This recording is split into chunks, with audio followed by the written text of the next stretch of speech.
Picture this. Right now, at this very moment, two machines built by human hands in the 1970s are floating through absolute darkness, billions of miles from Earth, sending back whispers that fundamentally challenge everything we thought we knew about where our solar system ends and interstellar space begins. But here's what will absolutely shatter your understanding of reality. What Voyager detected out there wasn't just unexpected. It revealed that the edge of our solar system is more like a living, breathing entity than a simple boundary line. In August 2012, Voyager 1 sent back a signal that made scientists at NASA's Jet Propulsion Laboratory literally freeze in their seats. The numbers on their screens showed something impossible. The magnetic field had just done something it shouldn't do. The cosmic rays suddenly spiked to levels never before recorded. And in that moment, a spacecraft launched when your parents were probably listening to disco music became the first human-made object to pierce the veil between our solar neighborhood and the vast ocean of interstellar space. But what it found there, that's where things get genuinely terrifying and beautiful at the same time. See, we always imagined the edge of the solar system like crossing a border between countries. You're in one place. You take a step, now you're in another. Clean, simple, definitive. What Voyager actually discovered was more like entering a war zone where two fundamental forces of the universe are locked in eternal combat, creating a boundary region so chaotic, so energetic, and so utterly alien that it took scientists years just to confirm that yes, Voyager had actually crossed it. And here's the kicker that's going to set the stage for the next 3.5 hours. Voyager detected something out there that's still sending shockwaves through the scientific community. A hum. A persistent, narrow-band emission that shouldn't exist. A sound, if you will, of interstellar space itself vibrating at frequencies we never predicted. What does it mean? Where does it come from? And why did it take us 40 years to realize that the edge of our solar system is actively trying to tell us something? Before we dive into the deep end, do me a favor, smash that like button, hit subscribe, and drop a comment telling me what country you're watching from and what time it is right now. I want to know how far across this planet our curiosity about the cosmos reaches. Are you watching at midnight in Mumbai? During lunch in London? At sunrise in Sao Paulo? Let me know, because we're all on this cosmic journey together. Let's start with what you think you know, then systematically dismantle it. When you picture the solar system, you probably imagine the sun at the center, maybe the planets orbiting in their neat little paths, and then, what? Empty space? The stars? Congratulations, you're thinking like a human from basically any century before 1950. We've learned so much more, and it's so much stranger. The sun isn't just a ball of burning gas sitting peacefully in space. It's screaming, constantly. At over 1 million miles per hour, our star is hurling a stream of charged particles, electrons, protons, atomic nuclei outward in all directions. We call this the solar wind, but that's like calling a hurricane a breeze. This plasma storm carries with it the sun's magnetic field, twisted and tangled into complex structures, creating an enormous bubble around our solar system called the heliosphere. Think of it like this. Imagine you're underwater in the ocean, and you blow a bubble. Inside your bubble is air from your lungs, your atmosphere. Outside is the ocean, vast, dark, and operating under completely different rules. The heliosphere is our sun's bubble, blown not with breath, but with million-degree plasma traveling at supersonic speeds. And just like your bubble underwater, it has a definite edge where our solar environment meets something fundamentally different. But here's the first twist that probably nobody told you in school. The size of this bubble changes constantly. The sun goes through 11-year cycles of activity, from solar minimum to solar maximum and back again. During solar maximum, the sun is angry, covered in sunspots, hurling out massive coronal mass ejections. The solar wind intensifies. The heliosphere expands. During solar minimum, the sun calms down, and our protective bubble shrinks. We're talking about changes of billions of miles in diameter. Now, here's where Dr. James Van Allen enters our story. Back in 1958, using data from Explorer 1, America's first satellite, Van Allen discovered that Earth has its own magnetic bubbles radiation, belts filled with charged particles trapped by our planet's magnetic field.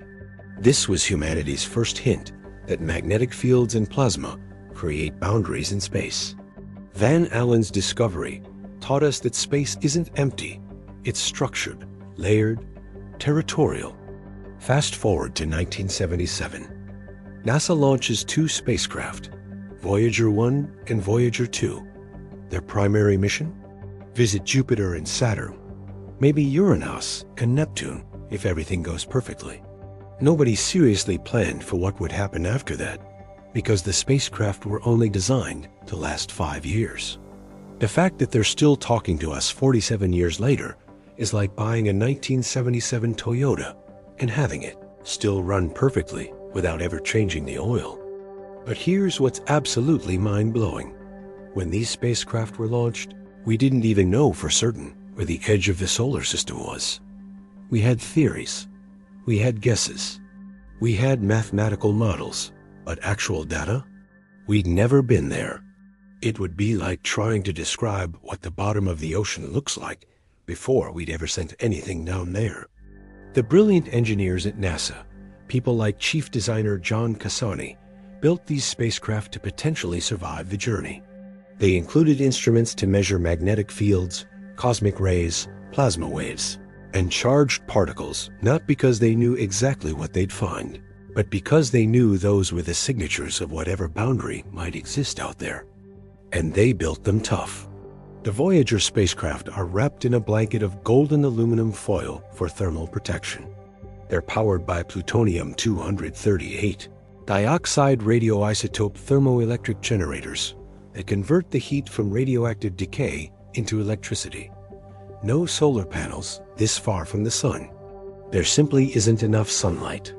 As I'm speaking to you right now, those plutonium generators are still producing power, though they're fading, losing about 4 watts per year.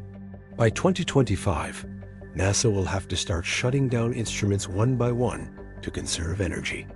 Here's an analogy to help you grasp what Voyager did. Imagine you're an ant walking across a continent. You can't see the horizon. You don't know what's at the edge.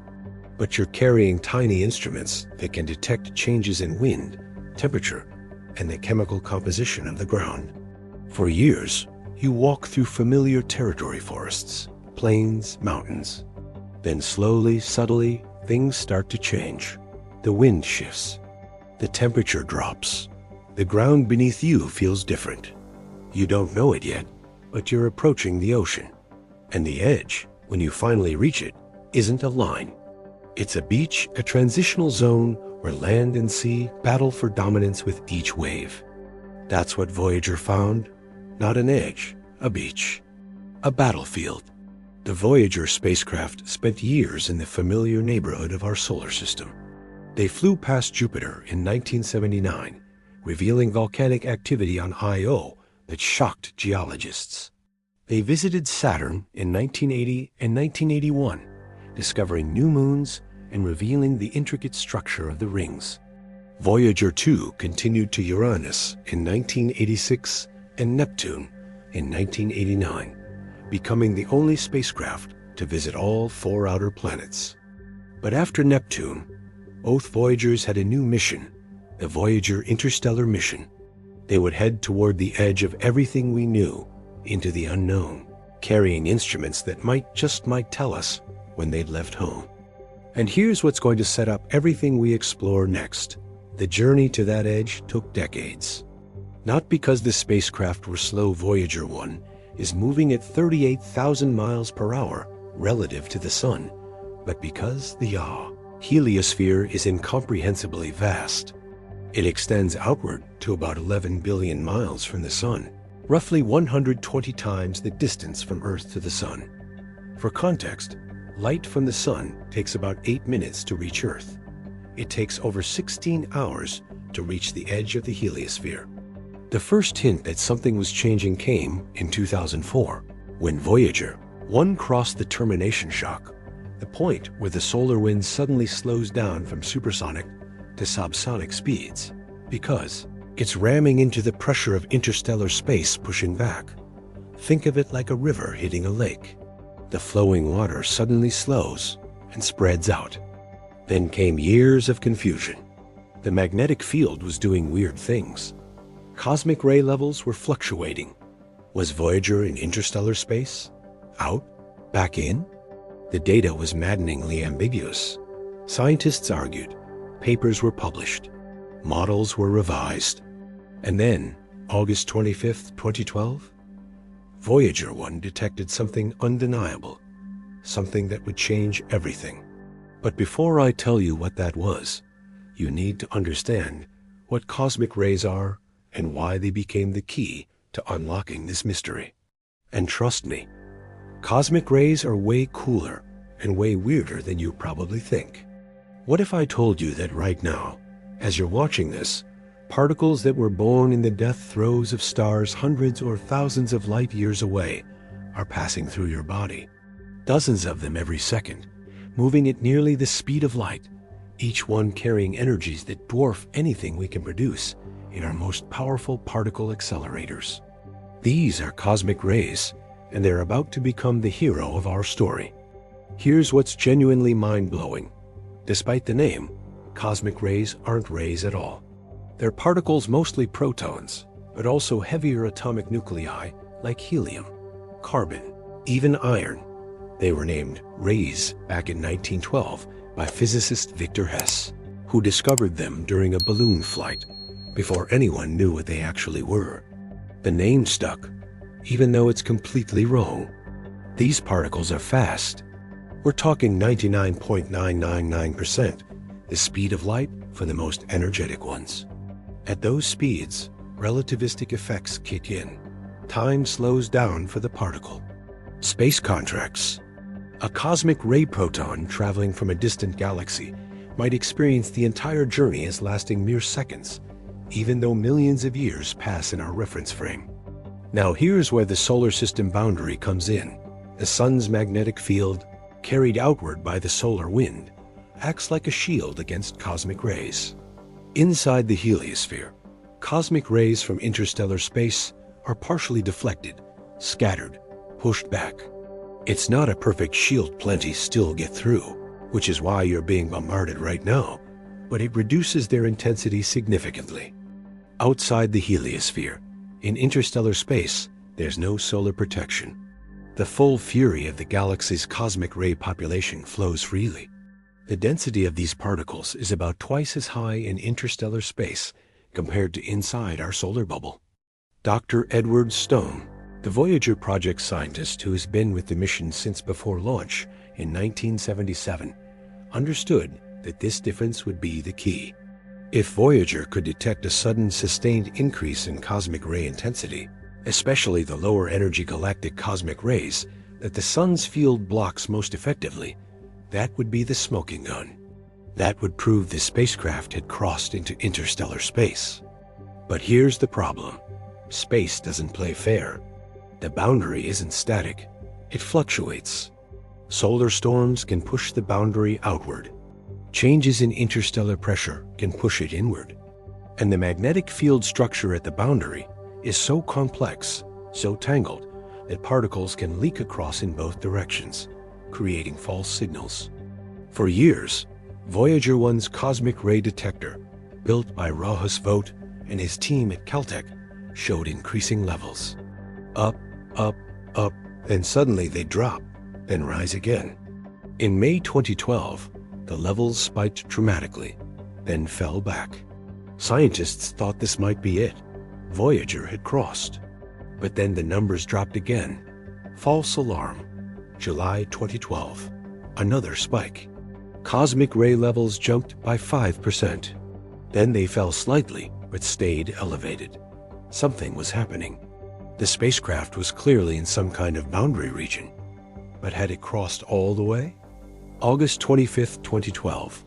The cosmic ray detector recorded intensities that were 9% higher than before. And this time, they didn't drop. They stayed elevated. Day after day, week after week, month after month. But here's where the story gets absolutely crazy. NASA didn't announce that Voyager had entered interstellar space until September 12, 2013, more than a year later. Why the delay? Because scientists needed to be absolutely certain. The stakes were too high. You don't announce that humanity's first object has left the solar system unless you're damn sure it's true. The problem was the magnetic field. According to every model, every prediction, every theoretical paper, when Voyager crossed into interstellar space, the direction of the magnetic field should change. Inside the heliosphere, the magnetic field is dominated by the sun's influence.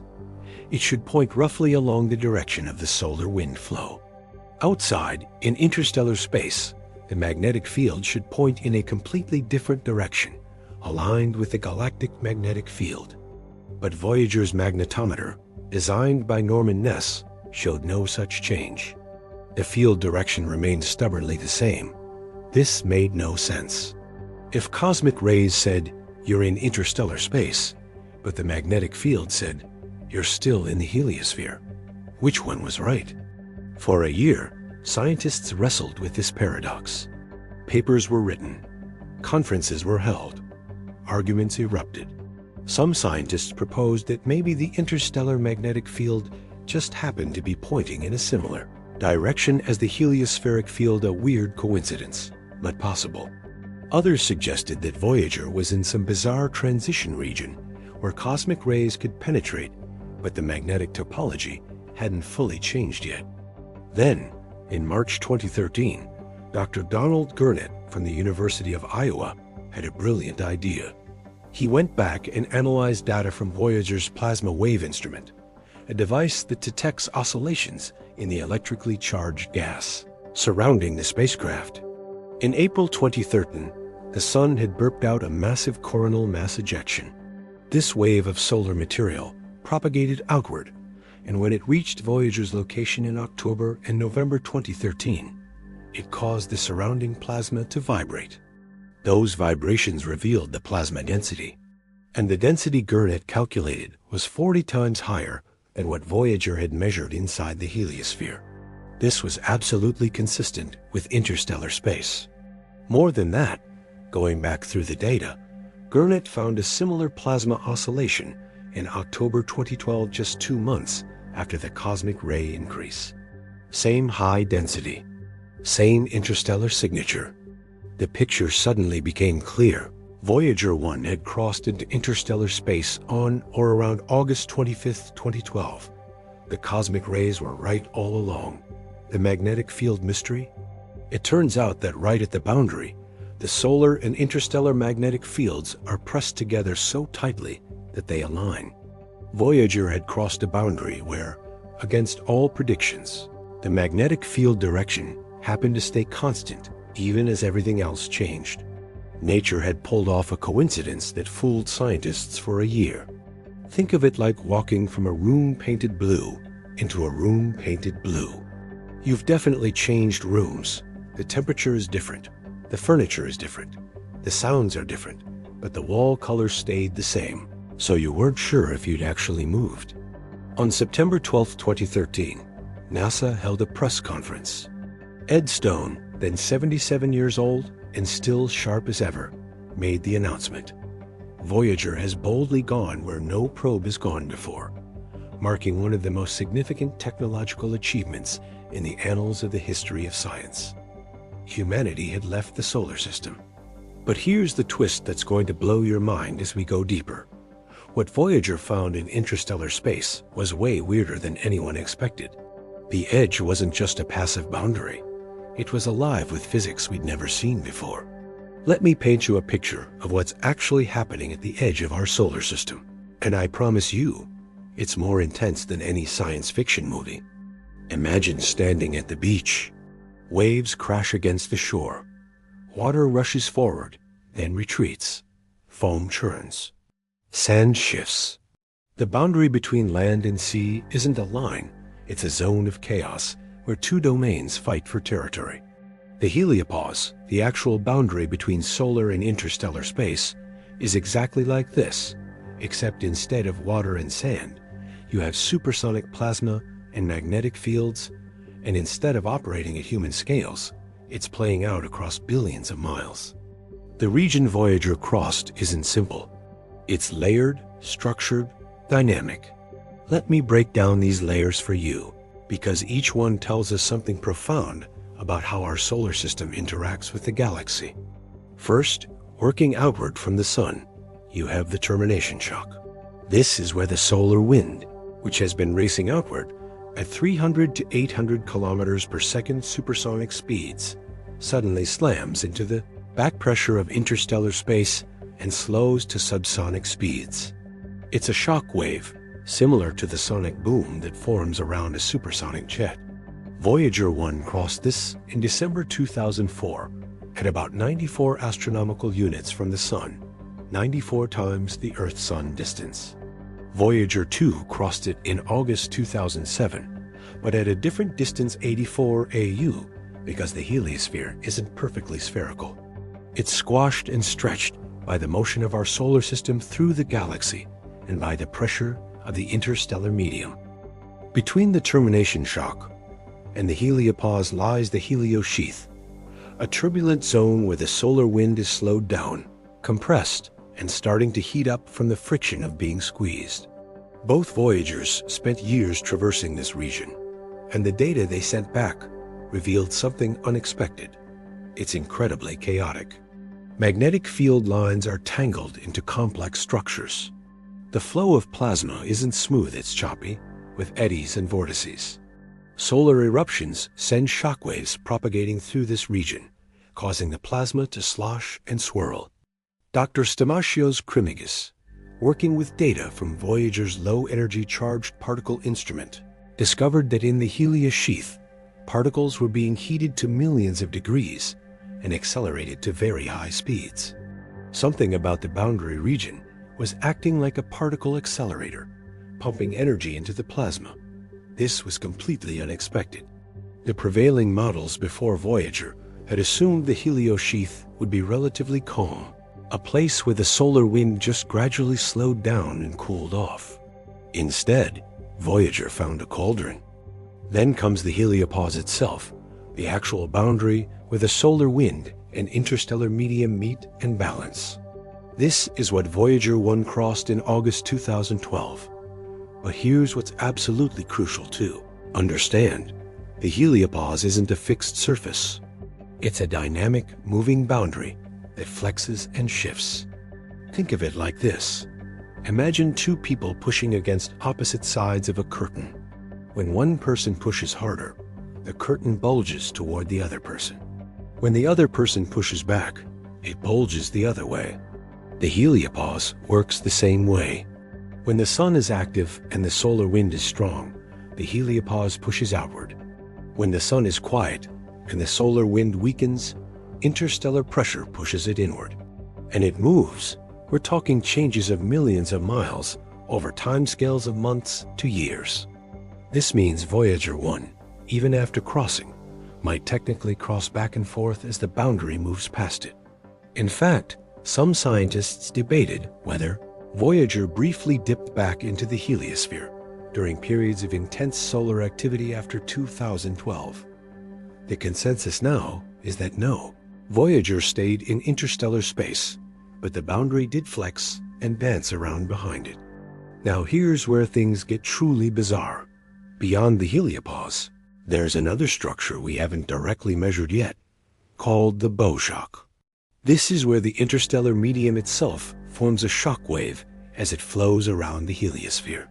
Just like water flowing around a rock in a stream creates a bow wave upstream, the motion of our solar system through the local interstellar cloud creates a bow shock.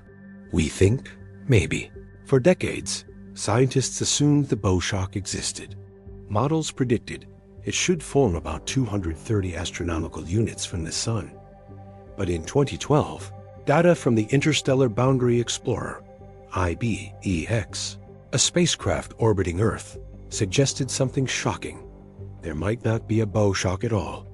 The interstellar medium might be moving too slowly relative to our solar system to form a shock. Instead, it might just gently deflect around the heliosphere like a slow breeze flowing around a bubble.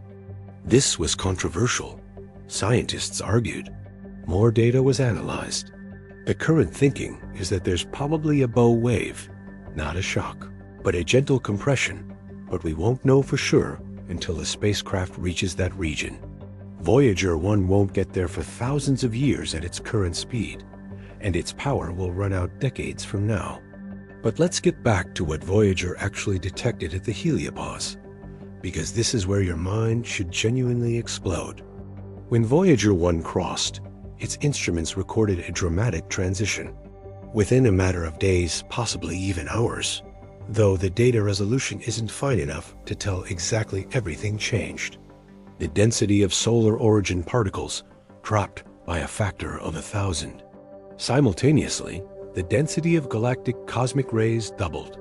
The plasma density jumped by 40 times. The spacecraft had stepped from one cosmic ocean into another. But here's the kicker. The magnetic field strength at the boundary was much stronger than predicted. Models suggested it should be about 0.3 nanotesla in interstellar space. Voyager measured 0.4 to 0.5 nanotesla. That might not sound like much, but it meant the interstellar magnetic field was 30 to 40% stronger than expected. Why? The prevailing theory is that the magnetic field is compressed and amplified right at the boundary due to the pressure of the two plasmas pushing against each other. It's like when you squeeze a balloon. The rubber at the pinch point gets stretched and stressed. The magnetic field at the heliopause is under similar stress, compressed and intensified by the battle between solar and interstellar forces. And speaking of that battle, let's talk about what happens to particles at this boundary. Dr. Marov, author from Boston University, has done extensive modeling of the heliopause structure, and her simulations reveal something remarkable. The boundary is unstable. It ripples. It waves. The interaction between the solar and interstellar magnetic fields creates magnetic reconnection events moments where field lines snap apart and reconnect in new configurations, releasing enormous amounts of energy. These reconnection events accelerate particles to incredibly high energies. They create transient jets of plasma shooting back and forth across the boundary. They generate waves that propagate through both the heliosheath and interstellar space. The heliopause isn't a wall, it's a membrane, and it's alive with electromagnetic activity. Voyager detected evidence of these waves. The plasma wave instrument recorded oscillations at various frequencies, signatures of waves rippling through the electrically charged gas. Some of these waves were generated by solar activity propagating outward. Others seemed to be generated locally at the boundary itself, created by the instability of the heliopause. And here's something that should make your jaw drop, because Voyager 2 crossed the heliopause at a different location. It entered interstellar space in November 2018, about 6 years after Voyager 1 scientists could compare conditions at two different points on the boundary. And they were different. The crossing was sharper for Voyager 2, happening over a span of just a few days. The magnetic field strength was different. The plasma characteristics were different. This tells us the heliopause isn't uniform. It's textured, varied, complex. Different regions have different properties, probably influenced by local variations in the interstellar medium and by the asymmetric shape of the heliosphere itself. Because here's another twist. The heliosphere isn't a perfect sphere. It's more like a bullet or a teardrop, compressed on the side facing the direction we're moving through the galaxy and stretched out into a long tail on the opposite side. We call this tail the heliotail, and it might extend hundreds of O behind us, streaming in our wake as we orbit the galactic center. We've never measured the heliotail directly. No spacecraft has gone there, but models suggest it's a bizarre place where solar wind plasma, cooled and deflected by its encounter with interstellar space, flows backward away from the sun. There might be instabilities, turbulence, complex magnetic structures. It's an entire domain of the solar system we know almost nothing about. Now, let's tie this back to something visceral, something you can feel. The heliopause is protecting you right now. That boundary, billions of miles away, is part of the reason life on Earth is possible. Without the heliosphere, the full intensity of galactic cosmic rays would bombard our planet. Earth's magnetic field and atmosphere would still provide protection, but less. Cosmic ray levels at the surface might be double or triple what they are now. For astronauts, this would be a death sentence. For life on Earth, it would increase mutation rates, potentially affecting evolution. The heliosphere is a shield, forged by our sun, standing between us and the harsh radiation environment of the galaxy. But that shield is shrinking. During solar minimum, when the sun's activity drops, the heliosphere contracts. During really deep solar minima, like the one we experienced around 2009, cosmic ray levels even inside the heliosphere reach near record highs. Voyager measured this. Ground-based detectors measured this. We're living in a dynamic system that breathes in and out over decades. And here's the final twist for this section, the one that should haunt you. We're entering an era where the heliosphere might face external threats. Our solar system is moving through the local interstellar cloud, a relatively warm, low-density region of the galaxy. But we're approaching the edge of this cloud. In the next few tens of thousands of years, we might enter a denser, cooler region of the interstellar medium. What happens then? The increased pressure could compress the heliosphere dramatically. The heliopause might shrink to 50 or 60 astronomical units instead of 120 astronomical units. Cosmic ray levels would increase. The edge of our solar system would move inward, possibly even inside the orbit of Pluto. We don't know what the full implications would be. For Earth, probably not catastrophic. Our magnetic field is strong enough to handle it. But it's a reminder that we live in a dynamic, changing cosmic environment. The edge of our solar system isn't a permanent fixture. It's a temporary standoff in an eternal cosmic struggle. And Voyager, lucky little machine, happened to be there at just the right time to witness it firsthand. Here's where our story takes a turn from the epic to the genuinely eerie. Because once Voyager 1 crossed into interstellar space, it started detecting something that no one predicted, something that has scientists both excited and deeply puzzled. Interstellar space is humming, and we have no idea why. Let me set this up properly, because it's one of the most fascinating mysteries in current astrophysics. Dr. Stella Auker, a graduate student working with Doane Gurnett at the University of Iowa, was analyzing data from Voyager 1's plasma wave instrument in 2020 when she noticed something odd. Between the intermittent bursts of plasma waves caused by solar eruptions, which stand out clearly in the date, there was a persistent, faint signal. A narrow-band emission at a very specific frequency range, around 2 to 3 kilohertz.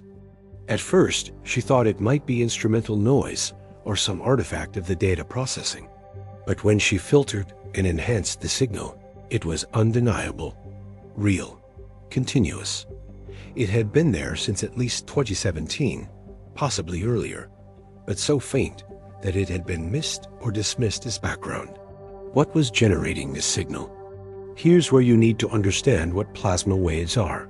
In space, electrically charged particles, electrons and ions, don't just float around independently. They interact. They oscillate. When something disturbs them, waves propagate through the plasma, similar to how sound waves propagate through air. The frequency of these waves depends on the density and temperature of the plasma. Voyager's plasma wave instrument can detect these oscillations and convert them into frequencies that, if you wanted to, you could play as sound through speakers. When scientists do this with the plasma wave data, it creates this haunting, ethereal audio that sounds like something from a sci-fi horror movie. It's not really sound in the traditional sense. Sound can't travel through the vacuum of space, but it's a faithful representation of the wave phenomena that are happening. The intermittent bursts Voyager detected were easy to explain.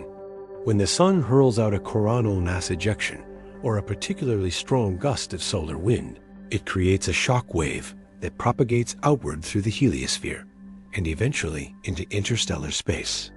When this shock passes by Voyager, it compresses and heats the local plasma, causing it to oscillate. These events create strong plasma wave emissions that Voyager can easily detect. They're like the crash of thunder. But the persistent hum? That's different. That's always there. Quiet, steady, unvarying. It's like the background noise of interstellar space itself. Acker and her colleagues published their findings in Nature Astronomy in 2021. Their interpretation? The hum is being generated by thermal plasma oscillations, basically, the natural random motion of electrons in the interstellar medium, causing subtle density fluctuations that produce waves. But here's the wild part. If that interpretation is correct, it means interstellar space is more active, more dynamic than we ever imagined. Think about this. We've always pictured interstellar space as nearly empty, cold, dead. The numbers bear this out. The density is about 0.1 particles per cubic centimeter, compared to about 1,019 particles per cubic centimeter in the air you're breathing. It's a vacuum so perfect we can't replicate it in any laboratory on Earth. And yet, that tenuous, nearly empty medium is vibrating. It's alive with electromagnetic activity. What's causing the electrons to oscillate? There are several possibilities, and this is where things get speculative. One idea is that it's driven by the turbulent cascade of energy in the interstellar medium. On large scales, tens or hundreds of light years, the interstellar gas is shaped by supernova explosions, stellar winds from massive stars, and the rotation of the galaxy itself. This creates turbulent flows, eddies, and vortices in the gas. Energy cascades down from these large scales to smaller and smaller scales until eventually it reaches the microscopic level where it heats the plasma and generates these oscillations. Another possibility is that it's related to the interaction between the interstellar medium and the galactic magnetic field. As charged particles spiral along magnetic field lines, they can generate waves. The entire local interstellar medium might be threaded with magnetic fields that are constantly vibrating, creating a symphony of plasma waves at various frequencies. Or, and this is the really mind-bending possibility, it could be related to structures in the interstellar medium that we don't even know about yet.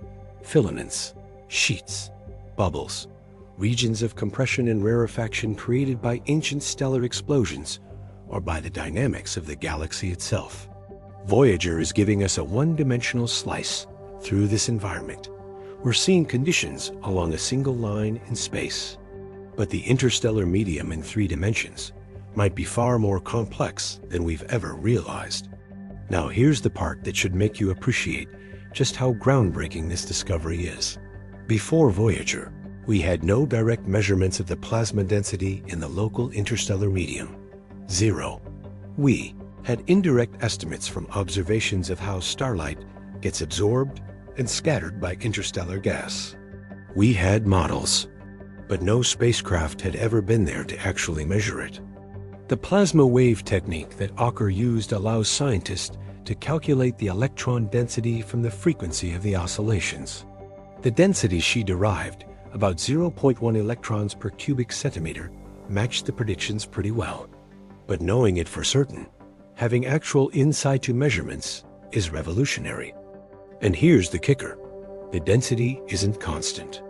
It varies slightly as Voyager moves through interstellar space. This tells us the local interstellar medium isn't perfectly uniform. There are small-scale variations, regions that are slightly denser or slightly more tenuous. Voyager is mapping these variations as it goes, creating the first-ever direct profile of interstellar plasma density along its trajectory. But wait, there's more. In 2023, Acker and her team published a follow-up study showing that the hum's frequency is very slowly increasing. This means the plasma density around Voyager is gradually rising as the spacecraft moves deeper into interstellar space. Why? The leading theory is that Voyager is moving into a slightly denser region of the local interstellar cloud, or possibly into a density gradient created by the interaction between the cloud and the heliosphere. Imagine you're walking into fog. At first it's thin, just a slight haze. But as you keep walking, it gets thicker and thicker. Voyager is doing the same thing, except instead of fog, it's moving through an increasingly dense, though still incredibly tenuous, plasma. Now let's blow your mind with the implications. The fact that interstellar space has this persistent electromagnetic activity means that energy is being transported and dissipated in ways we don't fully understand. It means the empty space between stars is far from empty. It's a dynamic medium with structure, variation, and ongoing physical processes. This has implications for everything from how stars form. They condense out of the interstellar medium. So understanding its properties is crucial to how cosmic rays propagate through the galaxy. Those high-energy particles we talked about earlier don't just fly in straight lines, they interact with the magnetic fields and plasma waves in the interstellar medium, scattering and diffusing over time. The properties Voyager is measuring directly affect how cosmic rays spread through our galactic neighborhood. And there's a philosophical dimension here too. For all of human history, we've looked up at the night sky and seen the space between stars as a void. Empty, silent, dead. Voyager is telling us that's wrong. That space is humming with activity, suffused with fields and particles and waves. It's not empty, it's just incredibly sparse. Think of it like this. Imagine you're in a massive cathedral, so large that you can barely see the walls. The air is so still you can't feel any breeze. But if you had sensitive enough instruments, you could detect the random motion of air molecules, the faint acoustic vibrations from distant sounds, the infrared radiation from the walls. The cathedral isn't empty. It's full of subtle activity that your senses can't perceive. Interstellar space is the same, just on a far grander scale. Before we move on, I want you to sit with this for a moment, right now.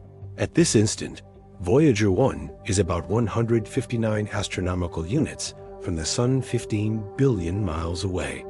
At that distance, the Sun looks like just another star, not even the brightest in the sky. Earth is invisible, lost in the glare. And in that profound isolation, surrounded by darkness and cold that would kill any unprotected human in seconds, Voyager's instruments are detecting a faint hum, a whisper of electromagnetic activity in the void. It's still sending that data back to us. The signal takes over 22 hours to reach Earth, traveling at the speed of light. By the time you see data from Voyager, its ancient history, the spacecraft has already moved thousands of miles further into the unknown. And yet, we listen. We analyze. We try to understand what that distant machine is telling us about the nature of the universe. That hum, that persistent signal from interstellar space, is one of the most profound discoveries of the 21st century. And we're only just beginning to understand what it means. Just when you thought the edge of the solar system couldn't get any stranger, let me introduce you to one of the most baffling discoveries in modern astrophysics, the Ibex ribbon. And trust me, this is where things get genuinely weird. In 2008, NASA launched a small spacecraft called the Interstellar Boundary Explorer, or IBEX. Unlike Voyager, which is traveling outward through space, IBEX orbits Earth in a highly elliptical orbit. Its mission? To create maps of the entire sky, showing energetic neutral atoms coming from the edge of the solar system. Okay, let's unpack that, because it sounds like science fiction. What the hell is an energetic neutral atom? And why should we care? Remember how the heliosheath, that region between the termination shock and the heliopause, is full of charged particles, protons and electrons from the solar wind, all mixed up and turbulent? Well, occasionally something weird happens. A charged particle runs into a neutral atom, usually hydrogen or helium, from the local interstellar medium, and they exchange an electron. Suddenly, the previously charged solar particle is now neutral. and the previously neutral interstellar atom is now charged. This matters because charged particles are trapped by magnetic fields. They spiral along field lines and can't easily escape. But neutral particles don't care about magnetic fields. They just fly in straight lines. So when that charge exchange happens, the newly neutral particle escapes the magnetic tangle of the heliosheath and flies outward. Some of these particles, just by chance, happen to be aimed back toward Earth. IBEX is designed to detect these particles. By measuring their energy, direction, and quantity, scientists can map the conditions at the edge of the solar system without actually sending a spacecraft there. It's like standing in your house and mapping the neighborhood by looking at the directions that raindrops are coming from. When IBEX first sent back data, scientists expected to see a relatively uniform distribution of these energetic neutral atoms, maybe with some variation based on the sun's activity and the structure of the heliosheath. What they actually saw made them literally question whether their instruments were working correctly. Dr. David McComas, the principal investigator of IBEX, described the moment the first full sky maps came in. We were shocked. Absolutely shocked. There was this enormous ribbon of emission stretching across the sky. The ribbon is a band of much higher energetic neutral atom emission, about 20 degrees wide, forming a nearly complete circle on the sky. It's oriented perpendicular to the direction of the galactic magnetic field. And it's bright. The emission intensity in the ribbon is 2 to 3 times higher than in the surrounding sky. Nobody predicted this. None of the models showed anything like it. It challenged fundamental assumptions about how the heliosphere works. Think about what this means. Somewhere out at the edge of our solar system, there's a region that's producing far more energetic neutral atoms than anywhere else. It's shaped like a ribbon. It's enormous, extending completely around the heliosphere, and it's somehow connected to the galactic magnetic field. For years, scientists proposed theory after theory. Maybe it's caused by the solar wind interacting with the galactic field in some special way. Maybe it's related to the motion of the solar system through the local interstellar cloud. Maybe it's showing us the structure of the heliopause itself, some kind of corrugation or ripple in the boundary. Dr. Merav Offer, who we mentioned earlier, proposed what's become one of the leading explanations. She suggests the ribbon forms at the point where the magnetic field lines draped around the heliosphere are compressed most tightly. Imagine stretching a rubber band around a balloon. There are certain points where the rubber band is under the most tension. Offer's models suggest that at these high-tension regions, conditions are just right for enhanced production of energetic neutral atoms. But here's where it gets genuinely mind-blowing. If Offer is right, the ribbon is showing us the three-dimensional shape of the interstellar magnetic field draping around our heliosphere. We're seeing, for the first time, the invisible magnetic architecture of our local cosmic environment. And the ribbon changes. IBEX has been operating for over a decade now, and the maps show that the ribbon isn't static. It shifts position slightly. Its brightness varies with the solar cycle. It seems to breathe, to flex, responding to changes in both solar activity and possibly to variations in the local interstellar medium. In 2014, IBEX detected something even weirder, a nose of emission, a region where the energetic neutral atom flux is enhanced in the direction that our solar system is moving through the galaxy. This makes more sense. It's like the bow of a ship cutting through water, creating compression at the front. But the nose appears and disappears in the data, suggesting that the interaction is more complex and variable than a simple steady-state model would predict. Now let's connect this back to Voyager. Remember, Voyager gives us in situ measurements, direct sampling of conditions at one location. IBEX gives us a global view, a map of the entire edge of the solar system from afar. Together, these two types of data are complementary. Voyager tells us what's happening at specific points. IBEX tells us how those points fit into the larger structure. And when scientists compared the two, they found something remarkable. The ribbon passes close to the location where Voyager 1 crossed the heliopause. This isn't a coincidence. It suggests that Voyager crossed in a region where the magnetic field structure is particularly complex, where the interaction between solar and interstellar fields is especially intense. There's a beautiful synergy here. Voyager, launched in 1977 with technology from the early space age, made the first crossing. IBEX, launched in 2008 with more advanced instruments, revealed that the boundary Voyager crossed is part of a much larger, more intricate structure. Nay, their mission alone could have given us the complete picture. But here's the existential question this raises. What else is out there that we can't see? The IBEX ribbon was completely unexpected. It revealed a major feature of the heliosphere that no theory had predicted. What other structures, phenomena, or processes are happening at the edge of our solar system that we haven't detected yet because we don't have the right instruments, or we're not looking in the right way? The universe has a way of humbling us. Every time we think we understand something, we discover a new layer of complexity. The edge of the solar system is turning out to be far more rich, more dynamic, more structured than anyone imagined. And here's the personal connection I want you to feel. This ribbon in the sky, this enormous structure at the edge of our solar system, has been there your entire life. It was there when you were born. It was there when your parents were born, when your grandparents were born, when humans were living in caves. It's a fundamental feature of our cosmic environment, shaped by forces that have been acting for billions of years.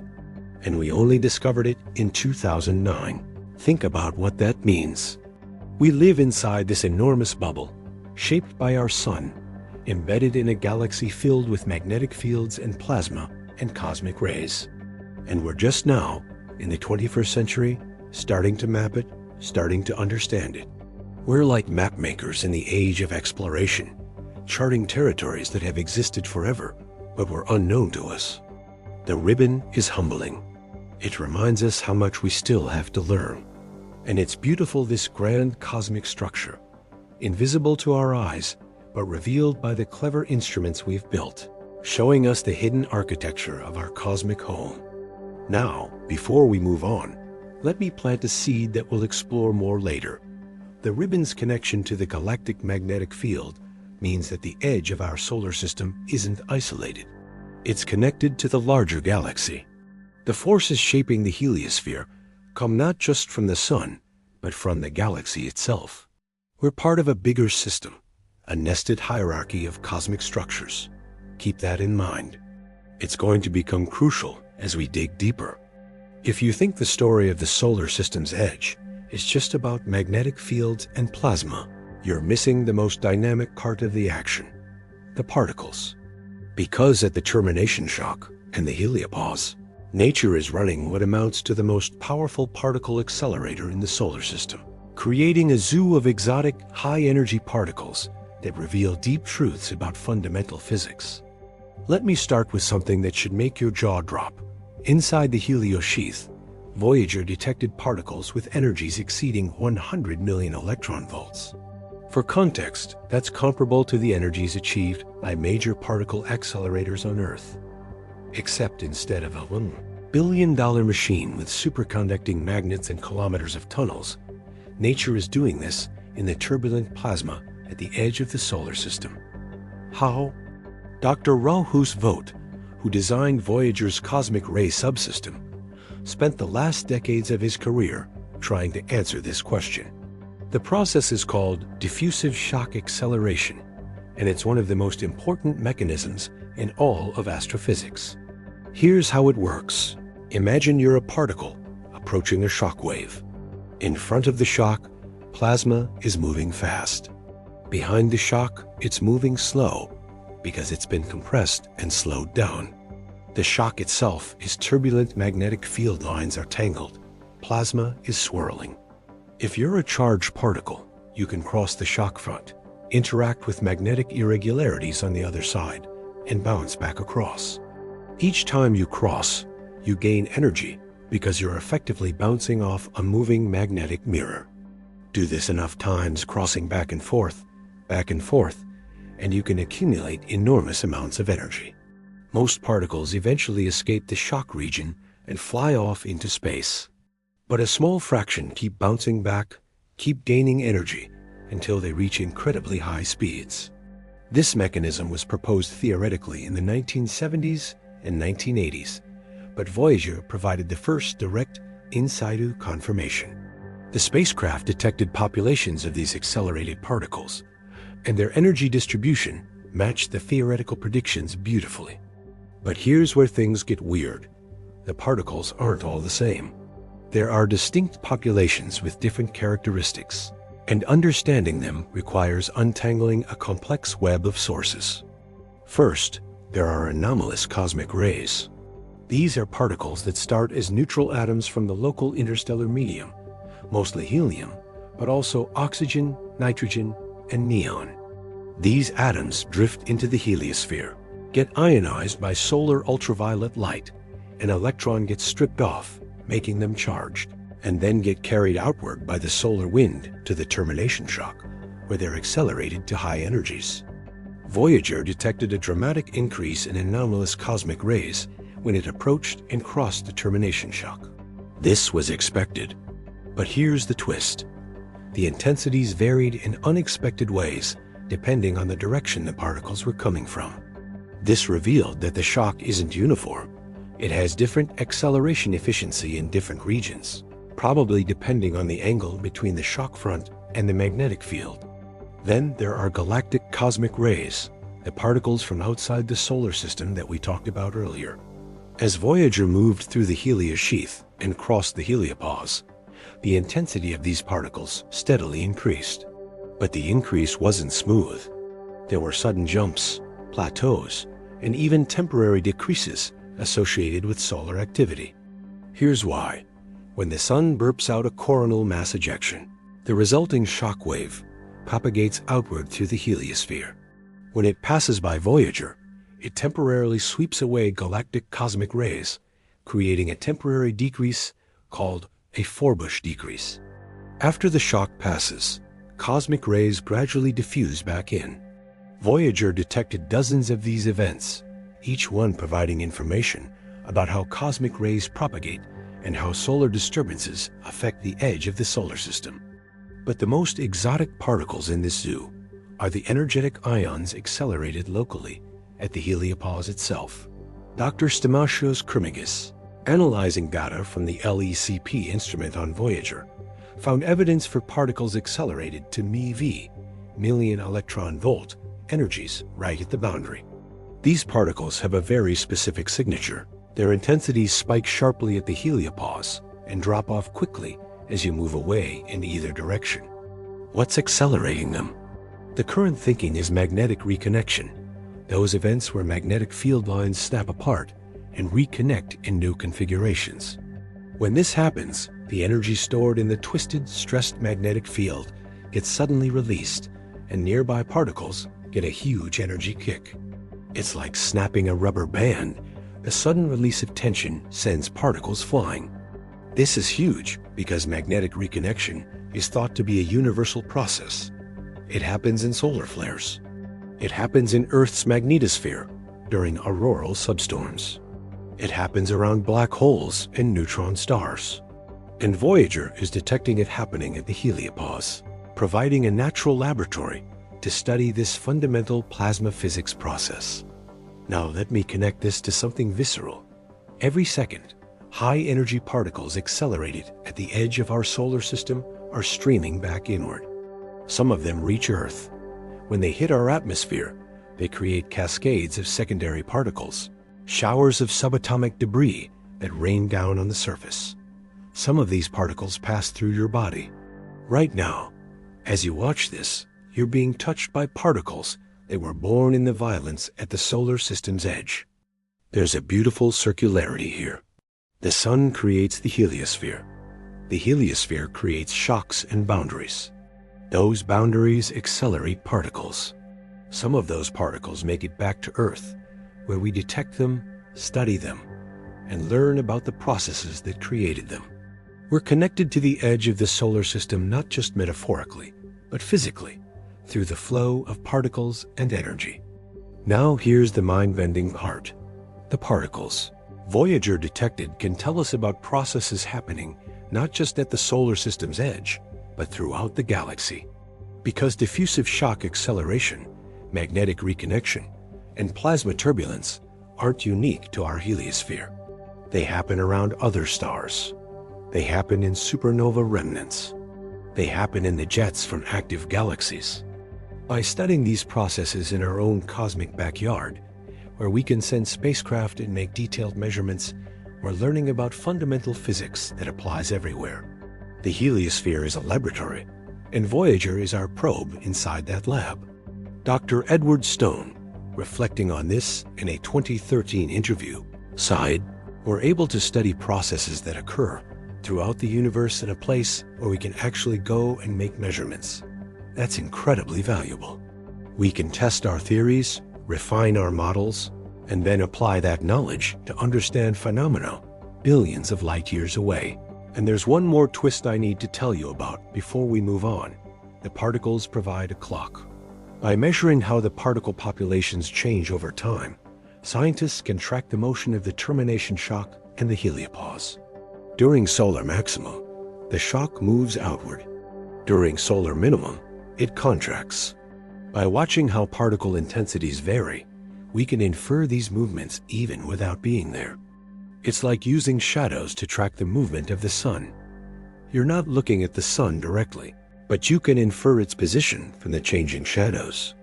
Voyager does the same thing with particles, inferring the dynamics of distant boundaries from the changing particle populations. This is astrophysics at its finest, clever, indirect, but incredibly powerful. Before we move on, I want you to appreciate the sheer audacity of what we've done. We've sent machines to the edge of the solar system. We've detected particles accelerated by shocks and magnetic reconnection. We've mapped the energy spectra, identified the source populations, and used this information to understand fundamental physics. All with instruments designed in the 1970s, built with slide rules and primitive computers, still functioning perfectly half a century later. That's not just science. That's art.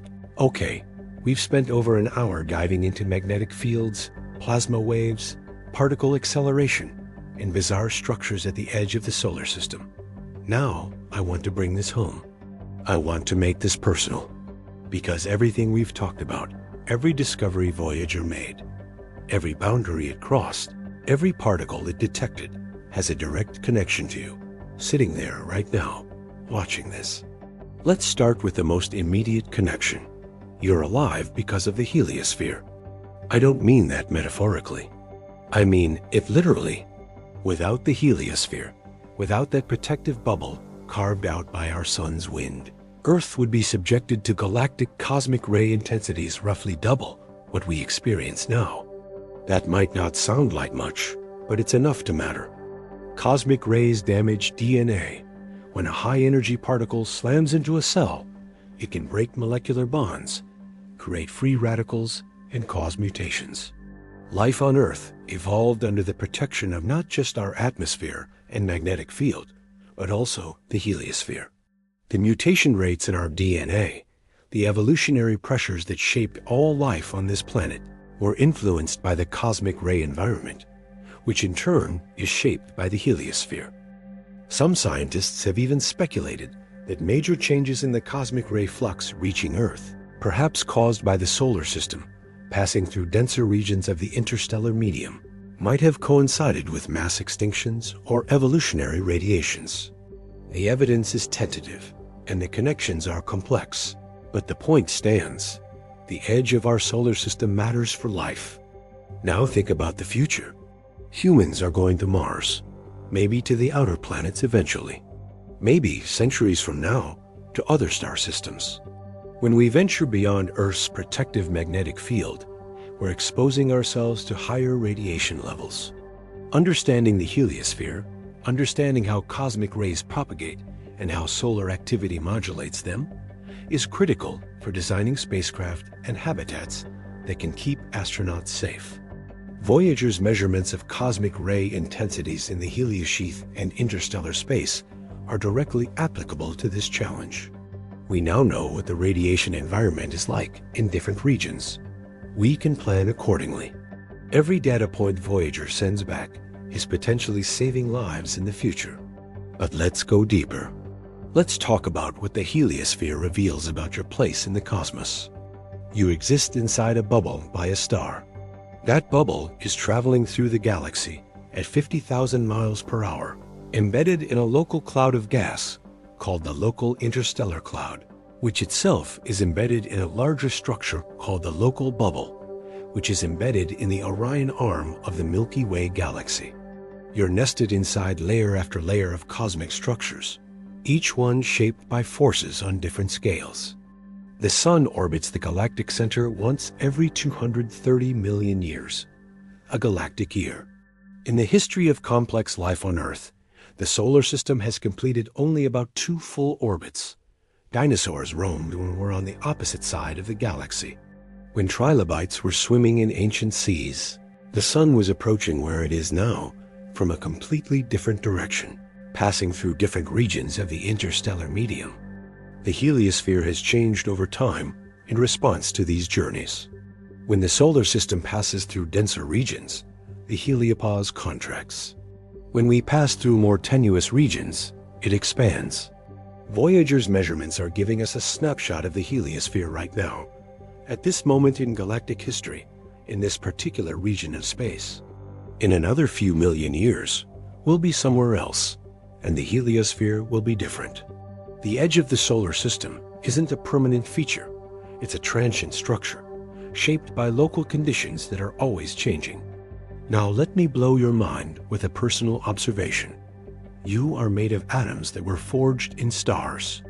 Carbon, oxygen, nitrogen, calcium, all the elements heavier than hydrogen and helium, were created inside stars and scattered into space when those stars died. Some of those atoms drifted through the interstellar medium for millions or billions of years before, eventually becoming part of the molecular cloud that collapsed to form our solar system. The atoms in your body have traveled through interstellar space. They've experienced the same environment that Voyager is measuring right now. They've been bombarded by cosmic rays, threaded by magnetic fields, jostled by shock waves from supernova. Before they became part of you, they were part of the cosmos. Voyager, in a sense, is visiting the place your atoms came from. There's a profound symmetry here. We're using atoms organized into intricate patterns, human brains, human hands, human civilization, to build machines that venture back into the interstellar medium where those atoms originated. We're exploring our own deep history. And think about this. The information Voyager sends back travels at the speed of light. It takes over 22 hours for a signal to reach Earth. That means when you hear about a discovery Voyager made, you're learning about something that happened almost a full day ago. You're literally looking into the past. Not the deep past like when we look at distant galaxies, but the recent past. It's a weird temporal dislocation. But here's something even weirder. Voyager is carrying the golden record, a 12-inch gold-plated copper disc containing sounds and images from Earth, intended to communicate information about humanity to any extraterrestrial intelligence that might find it. That record includes music, greetings in 55 languages, sounds of Earth, and images of human civilization. It's a message in a bottle thrown into the cosmic ocean. The chances of it ever being found are infinitesimally small. But that's not really the point, is it? The point is that we tried. We reached out. We said, here we are. This is what we sound like. This is what we look like. This is who we are. And now that record is in interstellar space, along with an identical one on Voyager 2, they're the first human artifacts to leave the solar system. Long after the spacecraft have stopped functioning, long after the human civilization that built them is gone, those records will still be drifting through the galaxy, silent emissaries from a species that briefly flourished on a small blue planet orbiting an average star. If that doesn't give you chills, I don't know what will. Now let's talk about perspective. The heliosphere is about 240 astronomical units across, if we're generous and include the heliotail.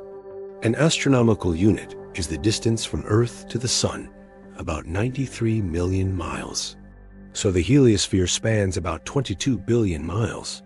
That sounds huge. But the nearest star, Proxima Centauri, is 268,770 AU away. The heliosphere is 0.09% of the distance to the nearest star. If the heliosphere were the size of a basketball, the distance to Proxima Centauri would be about 200 miles. On galactic scales, the heliosphere is nothing. A tiny bubble, a mote. The Milky Way galaxy is about 100,000 light-years across. The heliosphere is about 0.002 light-years across.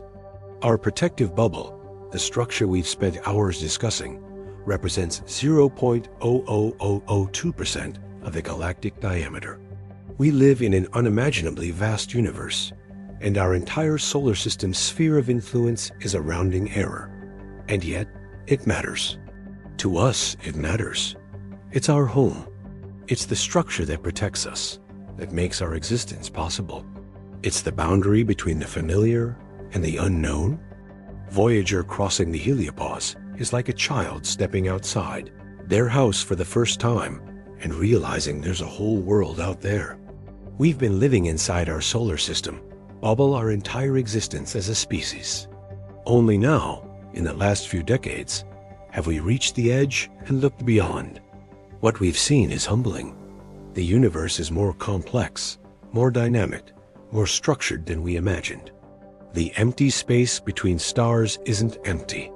It's filled with fields, particles, waves, and processes we're only beginning to understand. And here's the empowering part. We figured this out.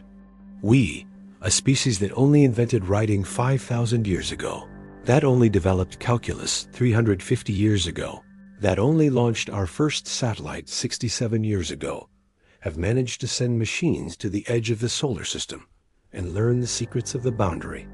That's extraordinary. That's something to be proud of. You're part of the species that did that. Whether you're a scientist or a barista, an engineer or an artist, you're human. And humans did this. We looked at the stars and wondered. We built telescopes to see farther. We developed the mathematics to predict planetary motions. We created the technology to launch spacecraft. We persevered through failures and setbacks. And we succeeded.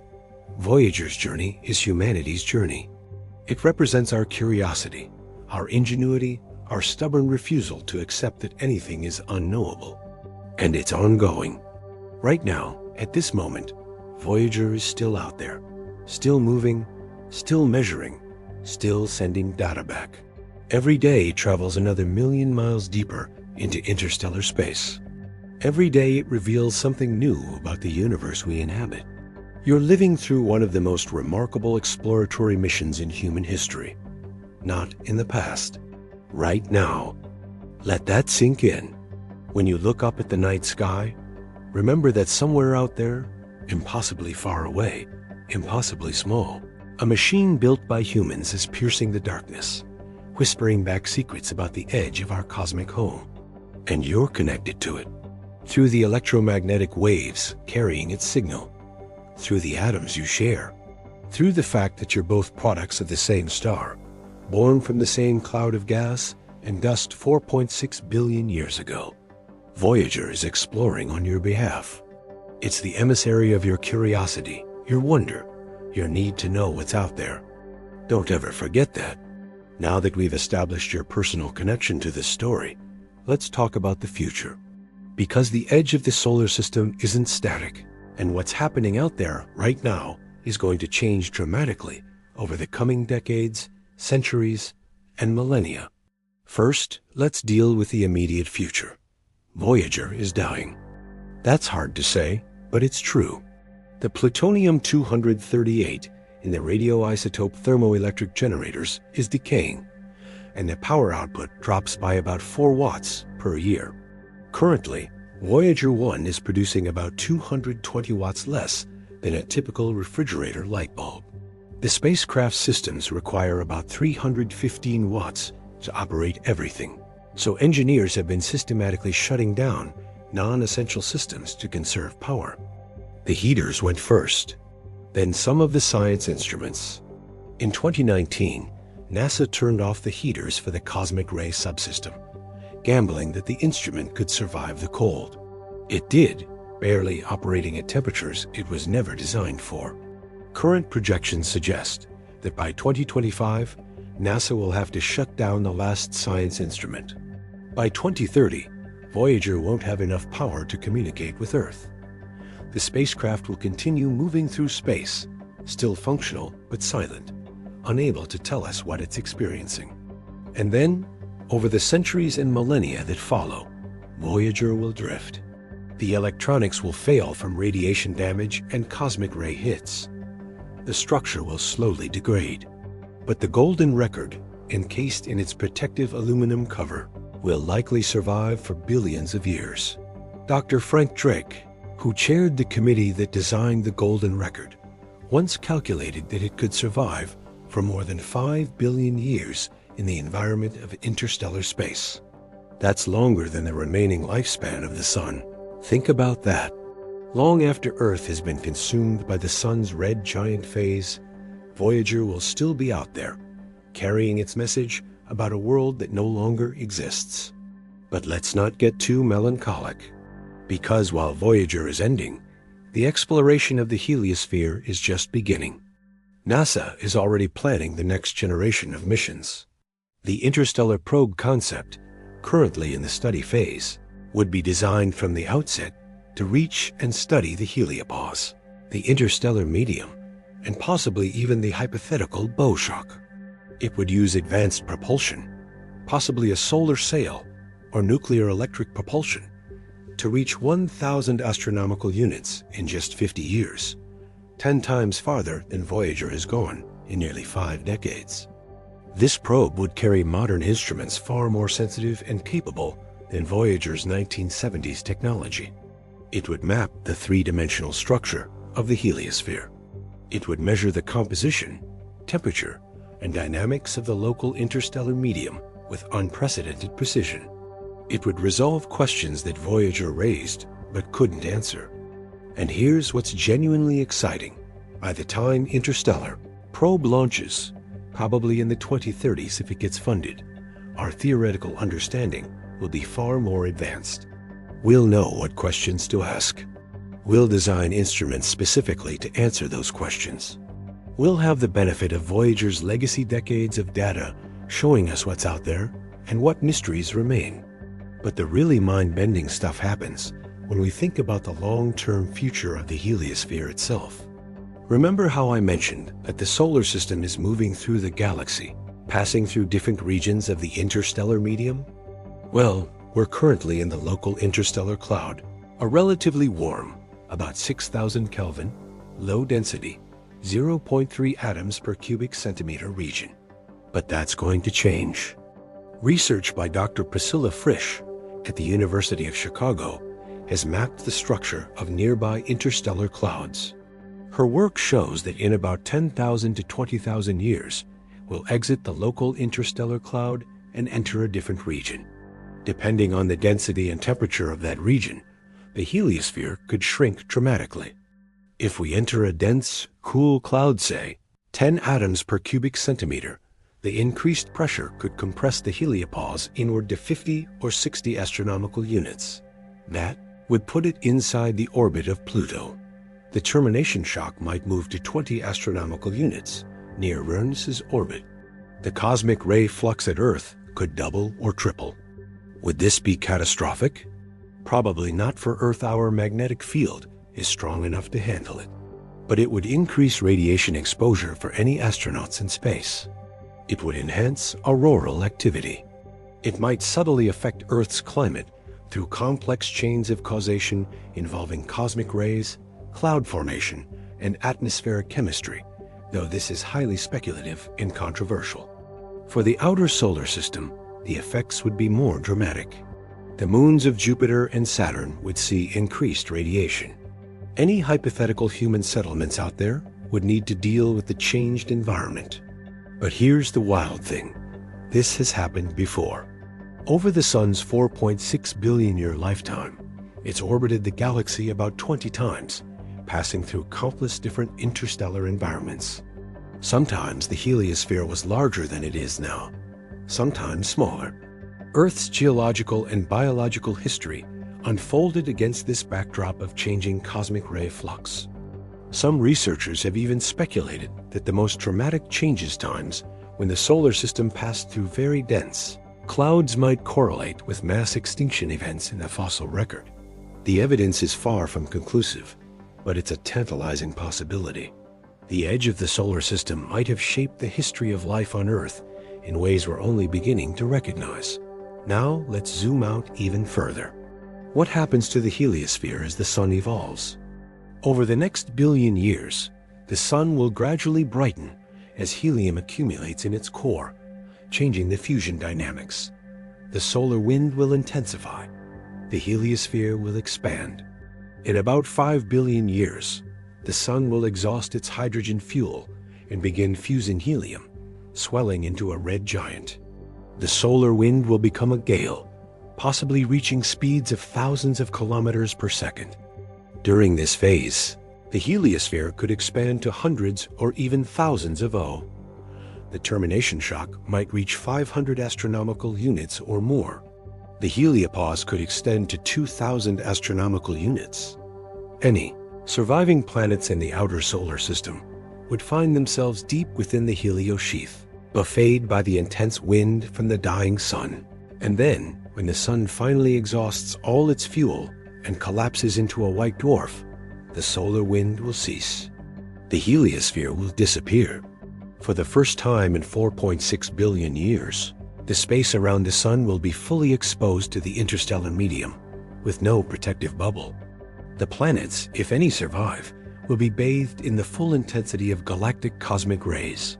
The frozen dead worlds will be indistinguishable from the interstellar environment. The edge of the solar system will cease to exist because there will be no solar system, any more just a white dwarf and whatever debris remains, all embedded directly in interstellar space. But we're getting ahead of ourselves. That's billions of years in the future. Let's bring it back to timescales that matter for us. The next century will see a revolution in our understanding of the heliosphere, not just from interstellar probe and whatever other missions we launch, but from advances in remote sensing. New space-based observatories will map energetic neutral atoms with far greater resolution than IBEX.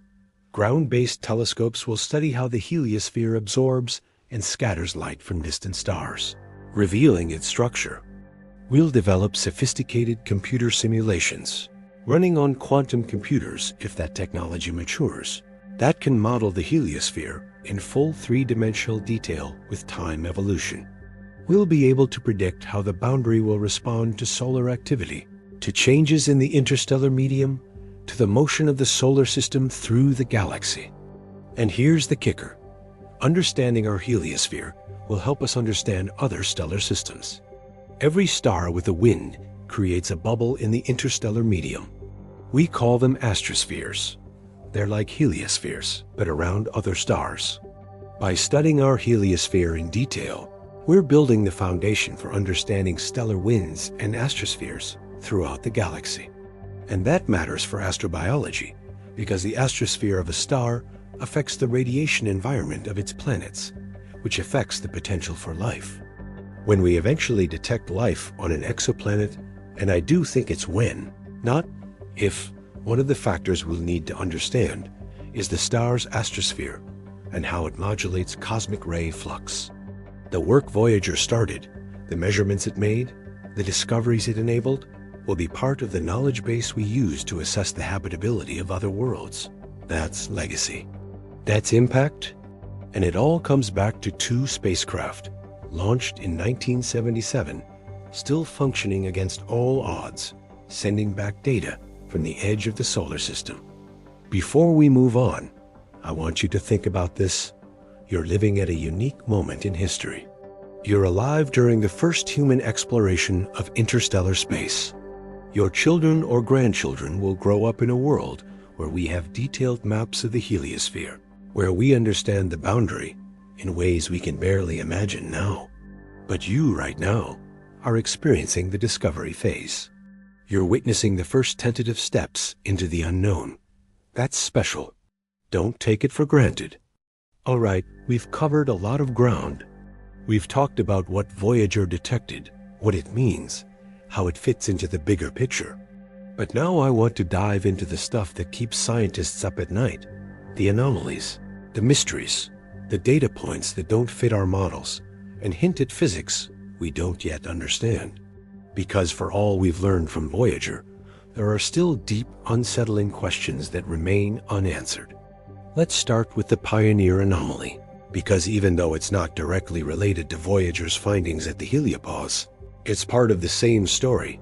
Our attempts to understand spacecraft behavior in the outer solar system revealed something weird. The Pioneer 10 and 11 spacecraft, launched in 1972 and 1973, preceded Voyager. They visited Jupiter and Saturn, and then headed outward. By the 1980s, as they traveled through the outer solar system, analysts noticed something odd. The spacecraft were decelerating slightly, being pulled back toward the sun by a tiny force that couldn't be accounted for by gravity, solar radiation pressure, or any known effect. The anomaly was tiny, about 810 to 10 meters per second squared. That's mind-bogglingly small, but it was persistent and consistent. For decades, it was a genuine mystery. Scientists proposed all sorts of explanations. Maybe our understanding of gravity breaks down at large distances. Maybe there's some exotic form of dark matter in the outer solar system. Maybe the spacecraft were interacting with the interplanetary medium in unexpected ways. Eventually, painstaking analysis by Dr. Slava Turishev and his colleagues at JPL revealed the answer: thermal recoil force. The plutonium generators on the Pioneer spacecraft emit heat, which radiates unevenly. The slight preference for radiation in one direction creates a tiny push.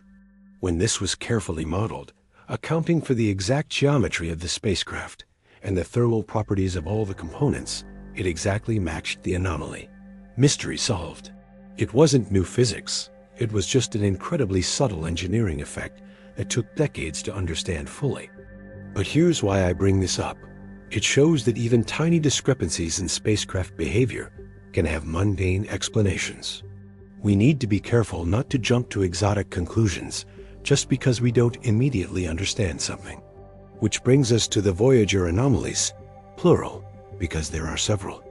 First, there's the Voyager 1 memory glitch that happened in 2022.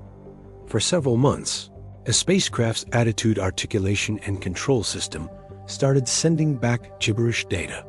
The spacecraft was clearly still functioning. It was pointing its antenna at Earth, receiving commands, executing them, but the telemetry made no sense. Engineers at JPL spent months troubleshooting, and eventually they figured out that the system was pulling data from the wrong memory location. A command was sent to reset it, and the problem was fixed. That's not really an anomaly in the physics sense, but it's a reminder that these spacecraft are ancient. They're running on hardware from the 1970s, subjected to decades of cosmic ray bombardment and thermal cycling. The fact that they work at all is miraculous. The fact that when they break, we can still fix them from billions of miles away is even more miraculous. But there are genuine physical anomalies too.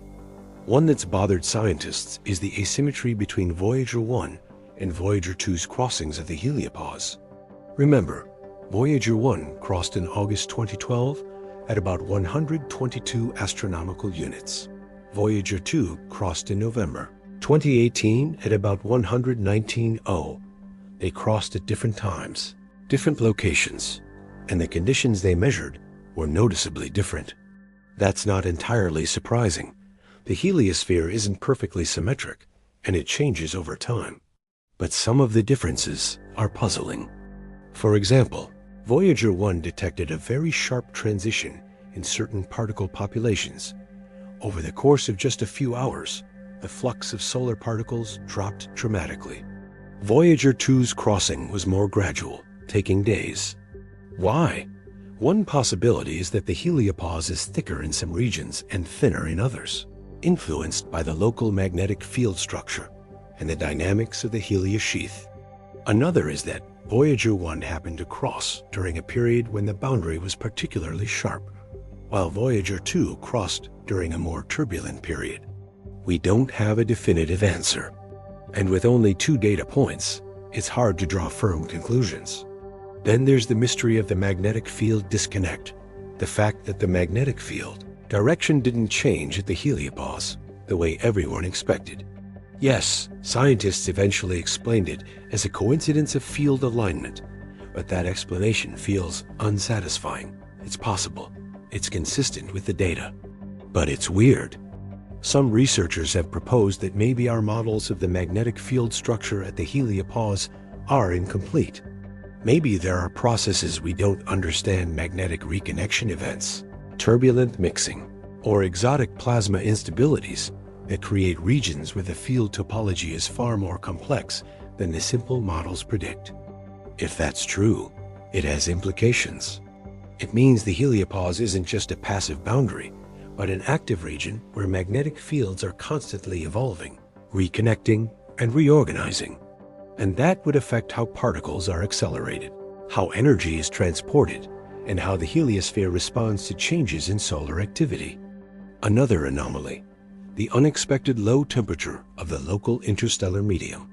Based on observations of nearby stars and theoretical models, scientists predicted the local cloud should have a temperature of around 6,000 to 8,000 Kelvin.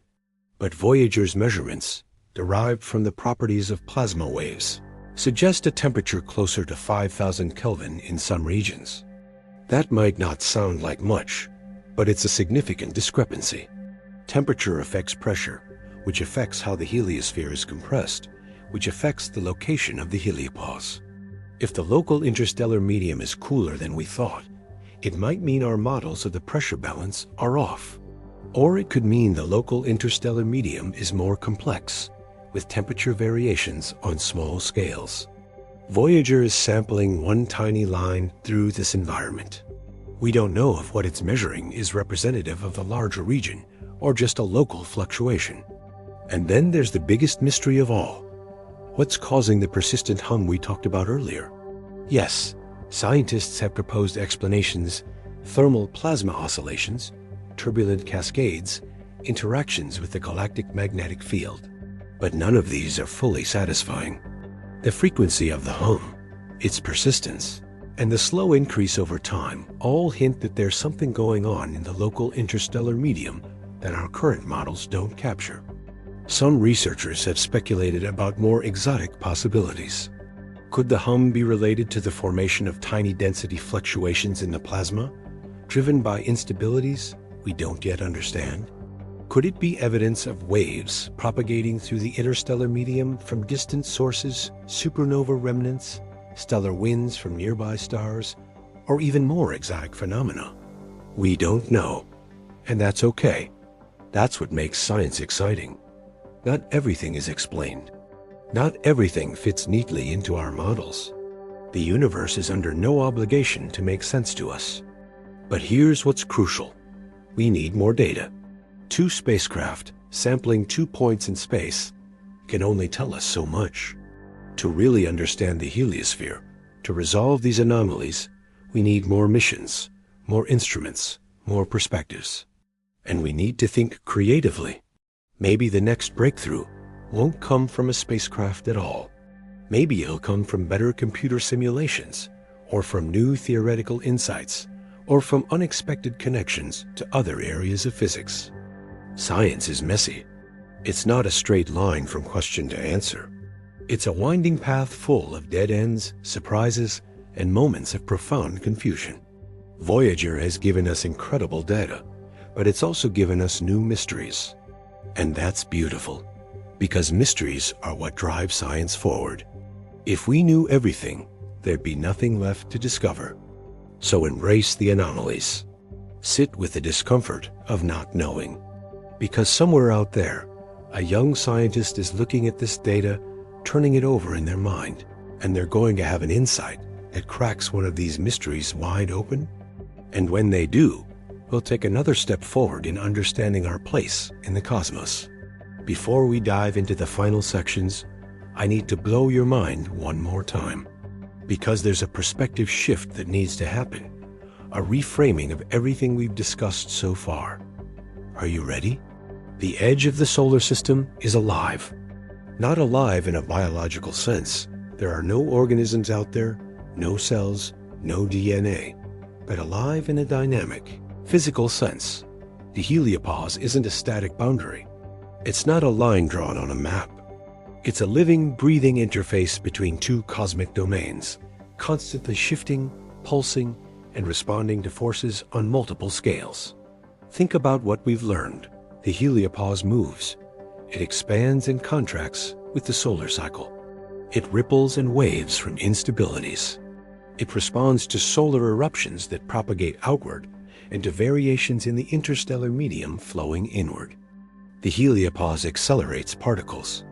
Through diffusive shock acceleration and magnetic reconnection, it takes ordinary particles and pumps them up to incredible energies, creating a population of high-energy ions that stream throughout the heliosphere. The heliopause generates waves. Plasma oscillations propagate through the boundary region, creating electromagnetic disturbances that Voyager can detect from billions of miles away. The heliopause has structure. It's not uniform. Different regions have different properties, different thicknesses, different magnetic topologies. It's textured, varied, complex. This is not a dead boundary. This is an active, dynamic, evolving system. And here's the kicker. It's connected to everything. The heliopause is shaped by the sun's activity, which is driven by the solar dynamo, which operates on 11-year cycles and longer timescales we don't fully understand. It's shaped by the interstellar medium, which is structured by supernova explosions, stellar winds from massive stars, and the rotation of the galaxy. It's shaped by the galactic magnetic field, which extends across thousands of light years and connects our local neighborhood to the larger cosmos. The edge of the solar system is a node in a vast network of cosmic processes. It's where the local meets the global, where the sun's influence meets the galaxy's influence, where processes on human timescales intersect with processes on galactic timescales. You're not just living inside a static bubble. You're living inside a dynamic, evolving structure that's part of a much larger system. The heliosphere is breathing. It's alive with physics. It's constantly changing, and we've only just started to understand it. Now, I want you to imagine being Voyager for a moment. You're a machine built by humans, traveling through space. For decades, you've passed through the familiar environment of the solar system. The sun dominates. The solar wind surrounds you. Magnetic fields are twisted and shaped by the sun's rotation. Then, slowly, things start to change. The solar wind is getting weaker. Cosmic rays are increasing. The plasma is getting denser. You're approaching a boundary you were designed to find, but that no one fully understood. And then you cross it. Everything changes. The particles around you are different. The magnetic field is stronger. The plasma is denser. You've entered a new domain, a place no human-made object has ever been. And you keep going. Day after day, year after year, you travel deeper into this alien environment. You measure, you record, you transmit your findings back to Earth, knowing that with each passing year, your power is fading, your instruments are degrading, your mission is approaching its end. But you keep going, because that's what you were built to do, to explore, to discover, to push the boundaries of human knowledge. There's something deeply moving about that. Voyager isn't conscious. It doesn't know what it's doing. But we know. We built it. We launched it. We've followed its journey for nearly 50 years. And through it, we've learned things about the universe that we could never have learned any other way. Voyager is us. It's our curiosity made manifest. It's our desire to explore given physical form. It's the best of what humanity can be. And it's still out there, still working, still transmitting, still exploring, long after everyone who designed it has retired or passed away.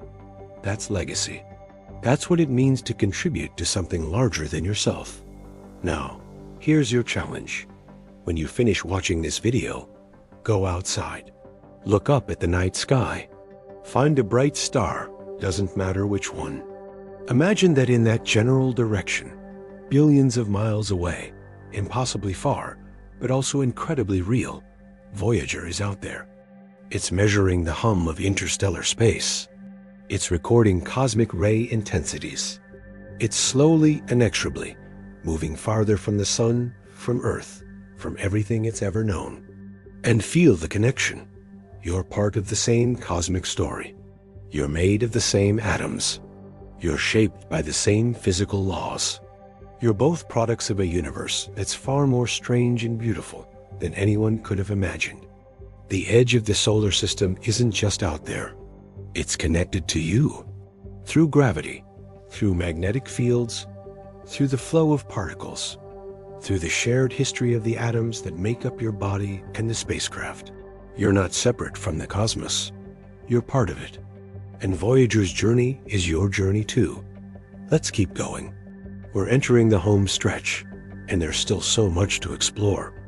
One of the most haunting aspects of Voyager's journey is something that barely gets talked about in scientific papers, but captures the public imagination like nothing else: the sounds.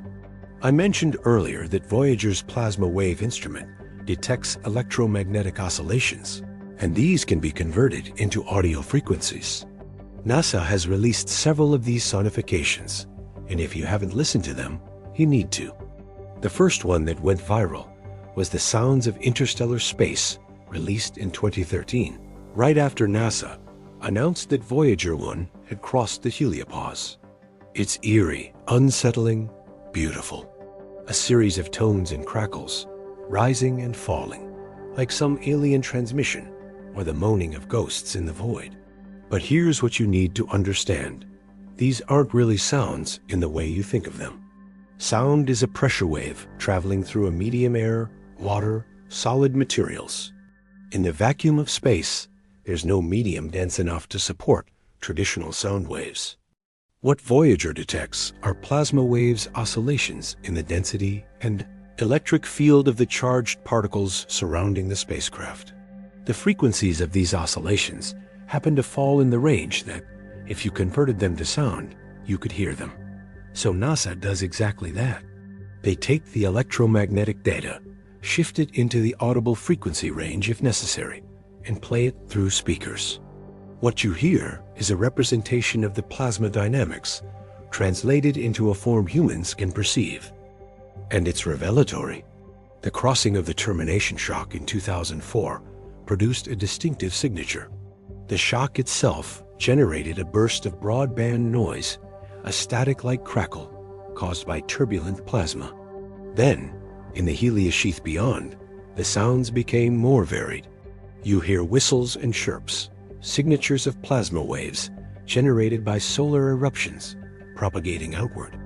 Dr. Doan Gurnett, whose team built the plasma wave instrument, describes these sounds as the voice of the plasma. Each type of wave has a characteristic signature. Electron plasma oscillations produce higher frequency tones. Ion acoustic waves produce lower frequencies. Whistler mode waves create descending tones, like a slide whistle. By listening to these sounds, or rather, by analyzing the data they represent, scientists can diagnose what's happening in the plasma. It's like a doctor listening to a patient's heartbeat. Different rhythms, different patterns, tell you different things about the underlying state. When Voyager crossed the heliopause, the sounds changed dramatically. The intermittent bursts from solar activity became rarer, because the spacecraft was now beyond the sun's direct influence. The persistent hum appeared, that faint, continuous tone we've talked about, this signature of interstellar plasma oscillations. And here's where it gets genuinely eerie. That hum is always there. Right now, at this moment, billions of miles from Earth, Voyager is immersed in this sound. If you could somehow stand next to the spacecraft, ignoring the vacuum and cold for a moment, you wouldn't hear anything. There's no air to carry sound. But the electromagnetic environment around you would be vibrating at these frequencies. pulsing with energy too subtle for human senses, but detectable by Voyager's instruments. It's the sound of interstellar space itself, the sound of the void, the sound of the galaxy. Now let me take this in a different direction, because there's another kind of sound associated with Voyager, one that's even more profound, the golden record. Carl Sagan, who chaired the committee that created the record, wanted to send a message that would communicate something essential about humanity. Not just scientific data, but our culture, our music, our voices, our emotions. The record contains 116 images, sounds from nature, thunder, wind, animal calls, greetings in 55 languages, and 90 minutes of music from cultures around the world. There's Beethoven's Fifth Symphony. There's Chuck Berry's Johnny Be Good. There's a Navajo night chant. There's a Javanese gamelan performance. There's a Peruvian wedding song. It's eclectic, beautiful, deeply human. One of the greetings is from Nick Sagan, Carl's then 6-year-old son. He says, "Hello from the children of planet Earth." It's the first human voice on the record, and it's a child's voice, innocent, hopeful, representing the future. There's also the sound of Andrian's brainwaves. Druyan, who later married Carl Sagan, was hooked up to an EEG machine for an hour and asked to think about various topics: the history of Earth, human civilization, the problems facing the world, her feelings about the person she loved, Sagan, though they weren't together yet. The electrical signals from her brain were recorded and included on the record. It's not information in any conventional sense. An alien civilization couldn't decode it and reconstruct her thoughts. But it's human neural activity, the physical signature of consciousness sent into space. Think about that. The electrical patterns of a human mind, thinking about love and history and the cosmos, are now traveling through interstellar space, farther from Earth than any other trace of human consciousness. There's poetry in that. There's beauty and sadness and hope all tangled together. The likelihood of the golden record ever being found is astronomically small. Space is vast. Voyager is tiny. The odds of it passing close enough to another star system for any hypothetical aliens to detect it are minuscule. And even if they did find it, would they understand it? Could they decode the images, interpret the sounds, grasp the intent behind it? We don't know. We'll never know. But that's not the point. The golden record isn't really for aliens. It's for us. It's a message from humanity to the cosmos, but also from humanity to ourselves. It's us saying, we exist, we create, we love, we think, we feel. This is what we are. And it's now in interstellar space, along with the sounds Voyager is detecting. The human sounds on the record and the cosmic sounds from the plasma are traveling together. Two very different kinds of information, both profound in their own ways. There's a symmetry here. We sent sounds into space music, voices, laughter, greetings. And space is sending sounds back, plasma waves, magnetic oscillations, the hum of interstellar gas. It's a dialogue of sorts. Not a conscious one, but a real exchange of information. We speak through the golden record. The universe speaks through plasma waves. And Voyager, sitting at the boundary, is the translator, the intermediary, the messenger between two domains. Now, before we move on, I want you to do something. Go online and listen to the actual sounds from Voyager. NASA has them publicly available. Listen to the termination shock crossing. Listen to the plasma waves in the helium sheath. Listen to the sounds of interstellar space. And as you listen, remember, this is real data. These are real measurements from billions of miles away. These are the actual electromagnetic vibrations of the edge of our solar system, translated into a form you can perceive. It's not science fiction. It's science fact. And it's extraordinary.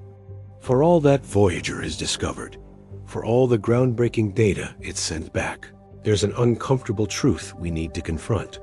Voyager missed a lot. There are entire regions of the heliosphere it never explored, phenomena it couldn't detect. and questions it couldn't answer because of the limitations of its instruments and trajectory. Let's start with the most obvious gap. Voyager only sampled the heliosphere along two very specific paths. Both spacecraft traveled outward through the heliosphere's nose, the direction we're moving through the galaxy. The tail, the sides, the poles all unexplored. We know from models that the heliosphere is asymmetric. The tail is probably much longer than the nose, stretched out by our motion through the interstellar medium. But we've never measured it. We don't know how far it extends, what the magnetic field structure looks like, or how the plasma flows. Similarly, the polar regions of the heliosphere, the areas above and below the sun's rotational poles, are likely different from the equatorial regions. The solar wind at high latitudes has different properties. It's faster, smoother, and less variable. How does this affect the termination shock and heliopause? We don't know.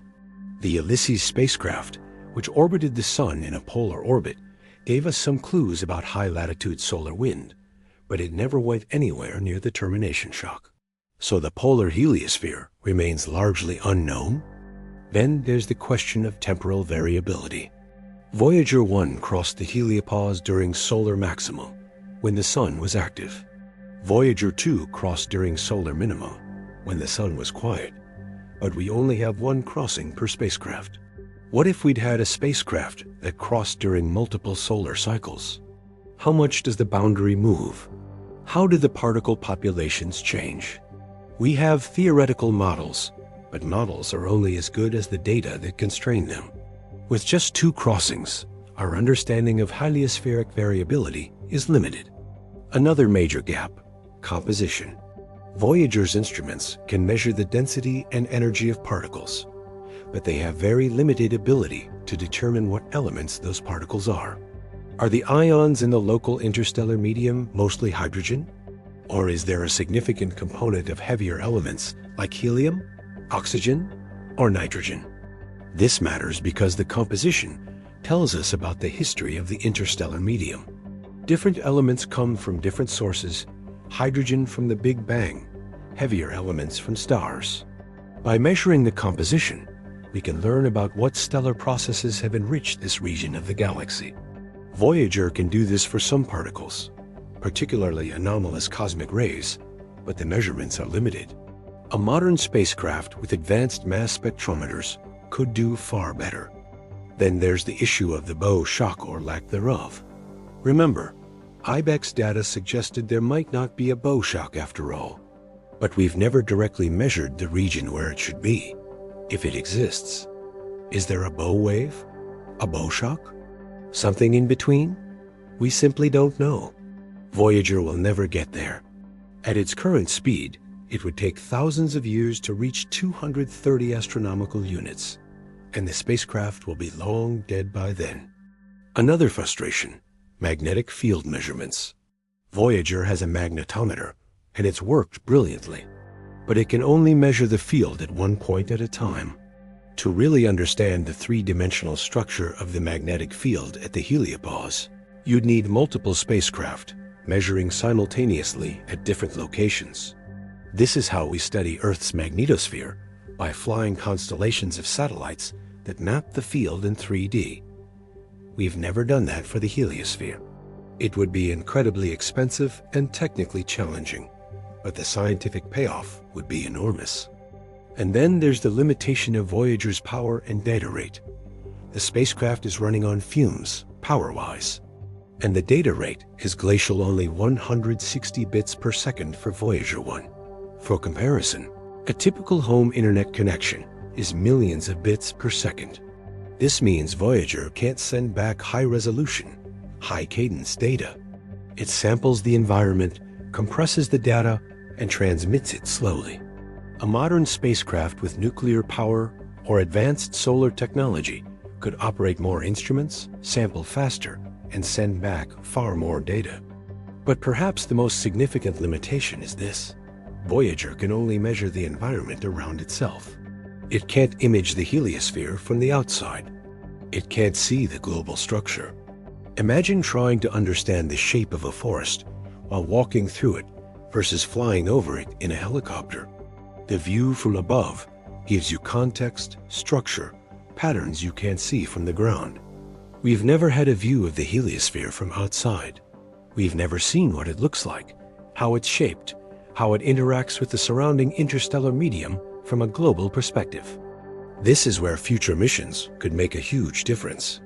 Imagine a spacecraft that doesn't just travel outward like Voyager, but goes upward, above the plane of the solar system to look down on the heliosphere. Or a spacecraft that travels sideways to see the heliosphere from the side. These missions have been proposed. The Interstellar heliopause probe concept would do exactly this, travel above or below the ecliptic to get a different perspective. But funding for such ambitious missions is hard to come by, so we're left with gaps. Huge, frustrating gaps in our knowledge. But here's the thing, science is always like this. We always have incomplete information. We always wish we had more data, better instruments, different perspectives. That's the nature of exploration. And the gaps aren't failures, they're opportunities. Every unanswered question is an invitation for the next generation of scientists and engineers to build something new, to design a better experiment, to push the boundaries farther. Voyager didn't miss anything through fault or failure. It did exactly what it was designed to do, and more.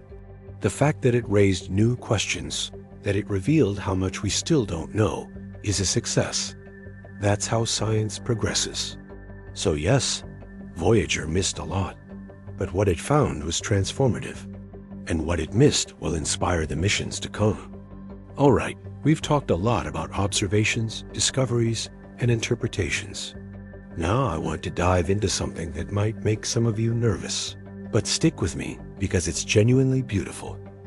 The mathematics underlying our understanding of the heliosphere.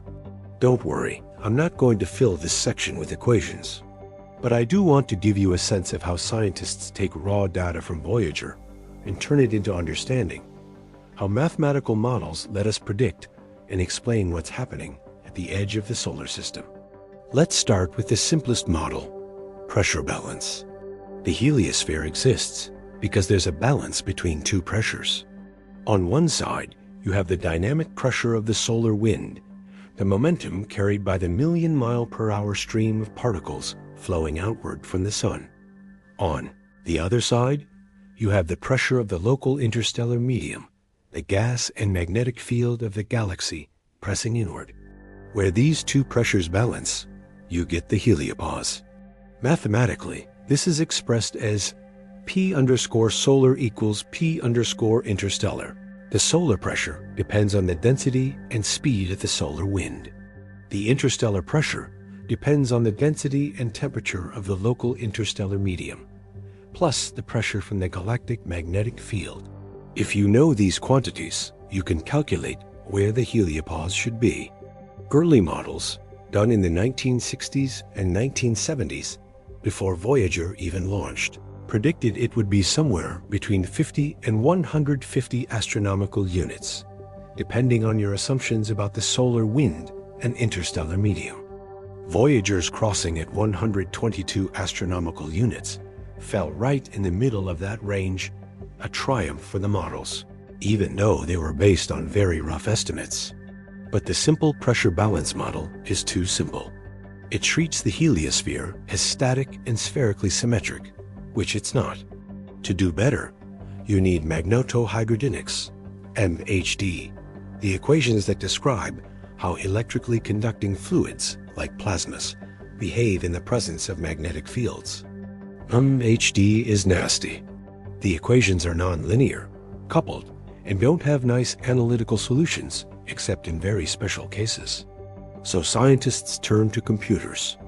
They set up numerical simulations that divide the heliosphere into millions of tiny cells, and they calculate how the plasma and magnetic field in each cell evolves over time. These simulations can reproduce a lot of what Voyager observed. They predict the termination shock, the heliosheath, the heliopause, the asymmetry caused by our motion through the galaxy. They even predict structures like the ibex ribbon, though the agreement isn't perfect. But here's the beautiful part. The simulations also predict things Voyager hasn't measured yet. They show complex flows in the heliosheath, instabilities at the heliopause, variations in thickness and structure. These are testable predictions. Future missions can confirm or refute them. Now let's talk about particle acceleration, because this is where the math gets really interesting. Remember diffusive shock acceleration? The process where particles bounce back and forth across a shock, gaining energy each time? The mathematics of this was worked out by Dr. William Axford and others in the 1970s. The key insight is that the energy spectrum of the accelerated particles follows a power law. The number of particles at a given energy is proportional to energy raised to some negative power. This power depends on the properties of the shock specifically, the compression ratio, how much the plasma is compressed when it crosses the shock. For the termination shock, with a compression ratio of about 3 to 4, the theory predicts a spectrum with a power of about -1.5 to -2. And guess what? Voyager's measurements match this beautifully. The observed spectrum of anomalous cosmic rays fits the predicted power law almost perfectly. That's the power of mathematics. We can make precise, quantitative predictions, and we can test them against real data. When they match, it's not just satisfying, it's confirmation that we genuinely understand the underlying physics. We're approaching the end of our journey, and I want to spend the final sections exploring what all of this means, not just scientifically, but philosophically. Because Voyager's exploration of the edge of the solar system raises profound questions about existence, meaning, and humanity's place in the universe. Let's start with the most basic question. Why do we explore? On the surface, the answer seems practical. We explore to gain knowledge, to understand the universe, to make discoveries that might someday be useful. And that's true. Voyager's data has advanced our understanding of plasma physics, cosmic rays, and the interstellar medium. That knowledge could be applied to future space missions, to understanding other stellar systems, even to practical technologies.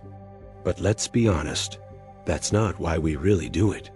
We explore because we're curious, because there's something in the human psyche that needs to know what's out there, because the unknown calls to us. Carl Sagan wrote, "We are a way for the cosmos to know itself. Through us, the universe becomes conscious of its own existence." We're not separate from the cosmos. We're part of it, the part that can think and wonder and explore. Voyager embodies this. It's an extension of human consciousness, sent outward to experience regions of space we can never visit ourselves.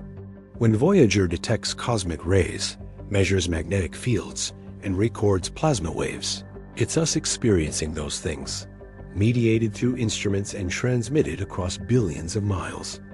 There's something deeply moving about that. We've expanded our senses beyond the limits of our biology. We've reached out and touched interstellar space. But here's where it gets weird. Voyager is us, but it's also separate from us. It's out there alone, experiencing things no human has experienced, in a place no human will likely ever go. In a sense, Voyager is the first interstellar being. Not alive, not conscious, but existing in interstellar space, functioning according to its own nature, independent of Earth. And yet, it's still connected to us. Through the radio signals, through the shared history, through the fact that it's carrying a piece of humanity, the golden record with it. It's a paradox. Voyager is both us and not us. It's both here, in our minds and our culture, and there, in interstellar space, billions of miles away. This raises questions about identity and presence. Where are we, really? Are we only where our bodies are? Or are we also where our creations are, where our influence extends? I'd argue we're both. We're on Earth, yes. But we're also, in a very real sense, in interstellar space. Because Voyager is there, and Voyager is us. Now let's talk about meaning. What does Voyager's journey mean? On one level, it's just physics. A spacecraft following the laws of motion, instruments recording data, electromagnetic waves transmitting information. No inherent meaning, just processes.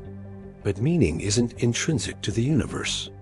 Meaning is something we create, and we've imbued Voyager with tremendous meaning.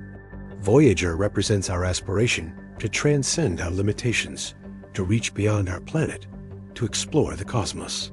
It represents our hope that we're not alone, our desire to communicate with other intelligences, our need to be known and remembered. It's a symbol, and symbols are powerful. They shape how we see ourselves and our place in the universe. When you look up at the night sky and think, Voyager is out there, it changes your perspective. The universe becomes not just a vast, empty void, but a place we've touched, a place we're exploring, a place where human creations exist. That's profound. That's meaningful. And here's the thing, the meaning doesn't depend on outcomes. It doesn't matter if aliens ever find the golden record. It doesn't matter if Voyager's discoveries lead to practical technologies. The meaning is in the act itself, the fact that we tried, that we reached out, that we dared to explore. Voyager is a testament to human courage, curiosity, and creativity. And that's meaningful regardless of what comes next. Now let's address the elephant in the room. Existential dread. Looking at the cosmos can be terrifying. The scales are incomprehensible. The distances are vast. We're tiny, fragile, temporary. Our entire civilization is a blip on cosmic timescales. The sun will die. The Earth will be destroyed. Eventually, even Voyager will be torn apart by tidal forces or vaporized by a supernova. Nothing lasts. Everything ends. We're insignificant. That's one way to look at it. And it's not wrong. We are small. We are temporary. On a cosmic scale, we don't matter. But here's another way to look at it. We exist. Right now, at this moment in cosmic history, we're here. We think, we feel, we wonder, we create, we explore, and that's extraordinary. The universe is mostly empty space, cold and dark. The vast majority of matter is in stars or diffuse gas, not in complex structures capable of thought. The fact that we exist at all, that atoms organize themselves into brains capable of contemplating the cosmos, is miraculous. Voyager is proof of this. A machine built by thinking beings, sent to explore the universe, still functioning after decades, still sending back information, still expanding the boundaries of human knowledge. We did that. We, tiny insignificant creatures on a small planet, did that? That's not insignificant. That's beautiful. So yes, the cosmos is vast and we're small, but we're also remarkable. We're the part of the universe that woke up and started asking questions. And Voyager is our way of asking those questions on the grandest scale possible. There's one more philosophical dimension I want to explore. Time. Voyager is a time machine. Not in the science fiction sense, but in a very real way. The golden record is a message from 1977, preserved perfectly, traveling through time into the future. In 1 billion years, long after humanity is gone, Voyager will still be out there, carrying that message. It's our way of reaching forward into deep time, of saying to the distant future, we were here, we existed. This is what we were like. And there's a strange beauty in that. We can't control the future. We can't know what will happen to humanity, to Earth, to the solar system. But we can send a message, a record of our existence, into that unknown future. Voyager is our letter to the cosmos. And like any letter, it's both communication and hope that someone, somewhere, sometime will read it and understand. That hope might be misplaced. The odds of the golden record ever being found are astronomically small. But hope doesn't require certainty. Hope is about possibility, about reaching out despite the odds. And in reaching out, we affirm our own existence. We say, we matter, we exist, we're here. That's the ultimate philosophical implication of Voyager. It's an act of defiance against the indifference of the cosmos. A declaration that we exist and that our existence has meaning, at least to us. And sometimes, that's enough. We've covered an incredible amount of ground over the last 3.5 hours.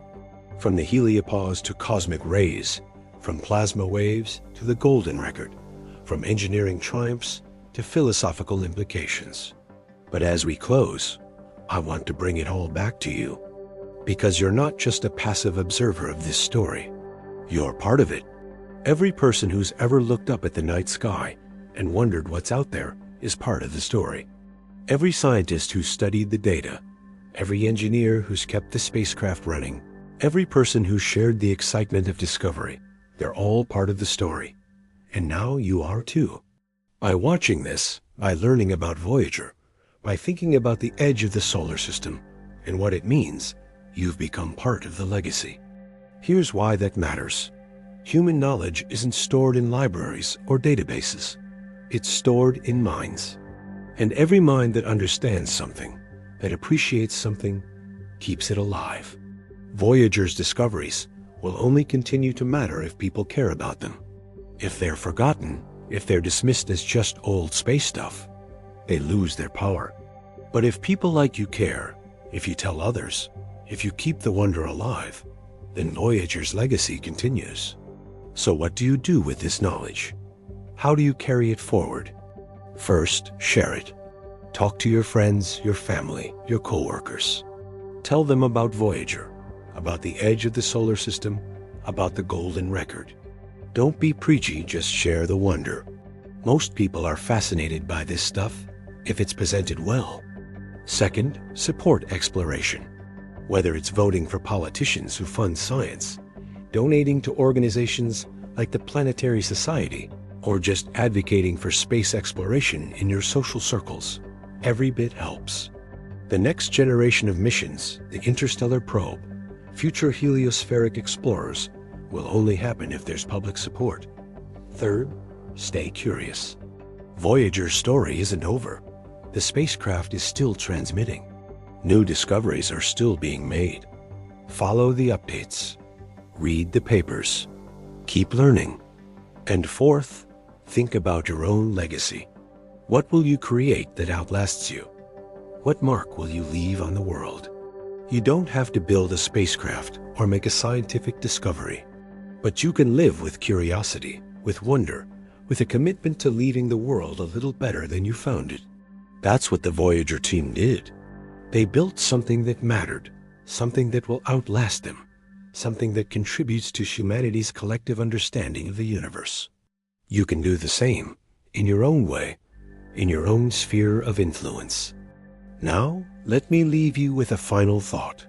Right now, at this moment, Voyager 1 is over 15 billion miles from Earth, traveling at 38,000 miles per hour through interstellar space.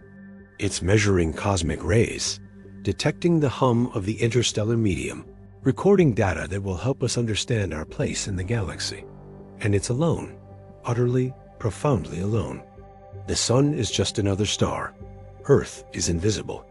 The spacecraft is surrounded by darkness and cold that would kill any human in seconds. And yet, it persists. It continues. It explores. That's inspiring. That's heroic, in a way. Not because the spacecraft has any awareness or intention. It doesn't. But because we put it there, we built it to explore on our behalf. We gave it that purpose. And in doing so, we said something about ourselves. We said, we're not content to stay home. We're not satisfied with the familiar. We want to know what's out there, even if it takes decades, even if we'll never personally see it, even if the answers raise more questions. That's the human spirit at its best. Curious, courageous, relentless. Voyager embodies that spirit. And as long as it's transmitting, as long as we're listening, that spirit lives on. So the next time you look up at the night sky, remember, somewhere out there, impossibly far away, a machine built by humans is piercing the darkness, whispering back secrets about the edge of our solar system. And you're connected to it. Through the atoms you share, through the knowledge it's generated, through the shared human story of exploration and discovery. Voyager's journey is your journey. Its discoveries are your discoveries. Its legacy is your legacy. Don't ever forget that. Thank you for spending these 3.5 hours with me. I hope you've learned something. I hope you've felt wonder. And I hope, when you look up at the stars tonight, you see them differently, not just as distant lights, but as part of a cosmos we're actively exploring, one spacecraft at a time. Voyager is still out there, still traveling, still transmitting, and the story continues. If you found this video valuable, please like it, subscribe to the channel, and drop a comment telling me what resonated with you. What surprised you? What made you think? What questions do you still have? And seriously, tell me where you're watching from and what time it is. I want to know how far across this planet our curiosity about Voyager has reached. Until next time, keep looking up, keep wondering, keep exploring. The edge of the solar system is calling. And through Voyager, we've answered. Safe travels, friends. And thank Voyager for the journey.